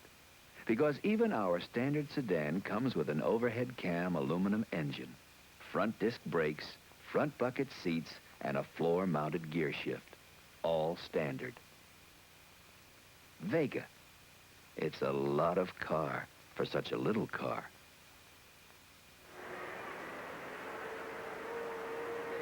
One play, one big play could turn a game around, and that was the story this afternoon. The clock down to less than a minute remaining when Jim Henderson, a flanker who doesn't play that much, strictly a backup man, came in for the Toronto Argonauts and took the flip from quarterback Tom Wilkinson and relayed that ball 50 yards downfield to Bill Simons. Perfect execution. Simons getting down to the 11-yard line, and in 2 plays, the Argonauts had the field goal that turned a 17-16 defeat into a 19-17 victory. But at halftime, it appeared the Roughriders wouldn't even be close. They trailed 15-2 at that point. But defensive plays made it for them in the third quarter. They came back to get 1 touchdown after Dever picked off a Wilkinson pass and lugged the ball to the 2. Oldham getting a touchdown flip from Wood for that score, making it 15-10. Then Bill Van Berkelio intercepting off Don Jonas, traveling 57 yards for the score. The Roughriders at a 17-15 lead in the fourth quarter. single by Dave Mann, narrowed it down to 17-16, and then the dramatic play, Wilkinson, Henderson to Bill Simons for the play that set up the Don Jonas field goal, which traveled 18 yards. Now let's go down to Tom McKee, who's got Jim Henderson with him. Number 72, Jim Henderson, is certainly the hero of the hour here in Toronto for these many thousands of Argonaut fans. Jim, that was quite a play. Could you tell us about it again? Well, we'd practice it once this week at practice, and I just flank out there a little deeper, and he throws the ball to me, and I just looked downfield, and Cy was open. That was all there was to it. Of course, you have had experience as a throwing quarterback, right? I played quarterback a couple of years for the Scarborough Rams, and I went down to Simpson College as a quarterback, but they shifted me to a wide receiver down there. That was quite a game all the way through, too. Did you think you were really going to pull it out there in that last? Well, we got a potent offense. I think we could always do it. Okay, Jim, we'll let you get away here, and I'll get away, and it'll be safe somewhere else. A very noisy scene there, those jubilant Argonaut fans in behind Tom McKee and Jim Henderson. And here are the stats for the game. Even in first downs, total offense, a big edge for Toronto, 232 to 94 for the Ottawa Roughriders. Those team losses are worthy of note, 68 yards. Those are the number of yards Gary Wood had to suffer losses on plays from scrimmage against a charging Argonaut defense this afternoon. They came in many key situations in the game. Wood was good on 10 of 30, about 30%, and the two Argonaut quarterbacks, Wilkinson and Jonas, 13 of 29, but the interceptions were the big story, 4 apiece, and the Riders used 2 of theirs to get a touchdown or very close to one. The punting became important late in the game. 43 yards was the average of Dave Mann. The penalties, all against Toronto, 4 of them, for a total of 50 yards. And so C&E Stadium is going to be the scene next Saturday afternoon of the semifinal game in the Eastern Conference. The only problem is we do not know yet whom the Toronto Argonauts will be up against, the Montreal Alouettes or the Hamilton Tiger Cats, and that issue is to be decided tomorrow afternoon over at the Autostad in Montreal. Russ, that's as exciting a game as we've had all year. Well, Don, we've had a lot of them recently, and certainly when you're going for that particular playoff spot and when you have to win a ball game and you can come up with a big play such as Toronto did, I think it could be a big lift in going into the playoffs for them. I felt throughout the ball game that Toronto did not have too much zip. They didn't have too much going for them offensively until that last big play. They'd make maybe one play. They'd have Simons go around the end for maybe 20 or 30 yards, but then they couldn't continue with anything. So I just felt that they didn't have too much offense going. One of the plays here with Wilkinson faking to Simons, wanting to throw to the left. He came back to that weak side after Ottawa had blitzed off that zone, and Ottawa was hurt 2 or 3 times during the game in this particular situation. And he turned outside here, and Marsland did a good job of getting off a block, but Simons went downfield here for some good yardage, and certainly he had a good ball game again, and making that catch near the end certainly was the big play of the ball game. Wilkinson, as Wood and Jonas had problems throwing the ball, Wilkinson got into trouble on this particular play, a similar fake to Simons, and Danny Dever, who is playing a whale of a game at corner linebacker for Ottawa in the last half of the season, just stayed in position. He stayed at home, as they say, and he stepped in front of the receiver, picked it off, and it looked like he had a clear go to the sideline, to the end zone, but Thorpe coming on here managed to catch him on about the 2-yard line. The big play up until the Henderson to Simons pass was the interception by Billy Van Berkeley on Jonas, who came in for a couple of series here and had 2 interceptions. He was trying to hit Bobby Taylor coming back against the grain, and Billy Van Berkeley, playing in a zone on the weak side of the defense, stayed in position and stepped in front of Bobby Taylor and took it into the end zone. And we had 2 interceptions returned for touchdowns today, one by each team, and certainly it's not too often you see this. This was the cruncher. This is the play. Wilkinson out to Henderson. Simons, who started on the inside as a wing, went downfield, and the ball had to be thrown well because we'll notice that an Ottawa defender was not too far behind Simons, and quite often when you've got a halfback or an end trying to throw the ball, he will throw it short and not get the ball out there. But Henderson threw that on a clothesline and right into Simons' hands. The next play they ran in front of the goalpost, and the pressure was on Jonas, and he came through. You notice, too, in the corner of that picture that Henderson took as solid a rap as any quarterback does when getting that ball away, and he stood up right in there and made sure that his arm came right through, didn't falter a moment. He stood right in there as though he had gone back in the pocket and was under the gun and the pressure, and he threw the ball and did take a rap, as quarterbacks do quite often. And sometimes when a person such as Henderson or a halfback is throwing, they will tend to fade away when they deliver the ball, and this is why they quite often throw short. Well, now it is up to the Alouettes and the Tiger Cats. As we said, a strange situation. Not first or second place, but first or third place tomorrow afternoon. Yes, it's not too often that you're playing the final ball game to decide who is going to end up in first place and who is going to end up in third place, but that's the situation tomorrow, so it becomes a big ball game because it's been proven in the past that the team that ends up in first place quite often does end up in the Grey Cup because they have that week's rest, they have that semifinal game they do not have to participate in, get over the minor hurts and so on. So it is probably, and I think we have to say it's the biggest ball game of the year. Well, even more important, too, to the loser of tomorrow's game, rarely, if ever, does a team go from third place all the way. Well, this is a very difficult situation because in that sudden death game when you have to play away from home, and we played in a lot of them in my first few years with the Ottawa Football Club, I have expressed the idea that it is the toughest game, I think, of the year because you don't really play your regular game plan, and when you're away from home, the pressure is on even more so, and you tend to tighten up a little bit in that sudden death semifinal. You don't really let out, and you really don't get the game plan going as early as you might in a ball game in the middle of the season. Okay, Russ, and so the final standings go right down to the final game of the season tomorrow. And next Saturday, we're right here at the C&E for that sudden death Eastern semifinal game on the full CBC network. And now, to Tom McKee and Russ Jackson, on behalf of our sponsors and the CBC television network, this is Don Chevrier bidding you all a very pleasant good afternoon.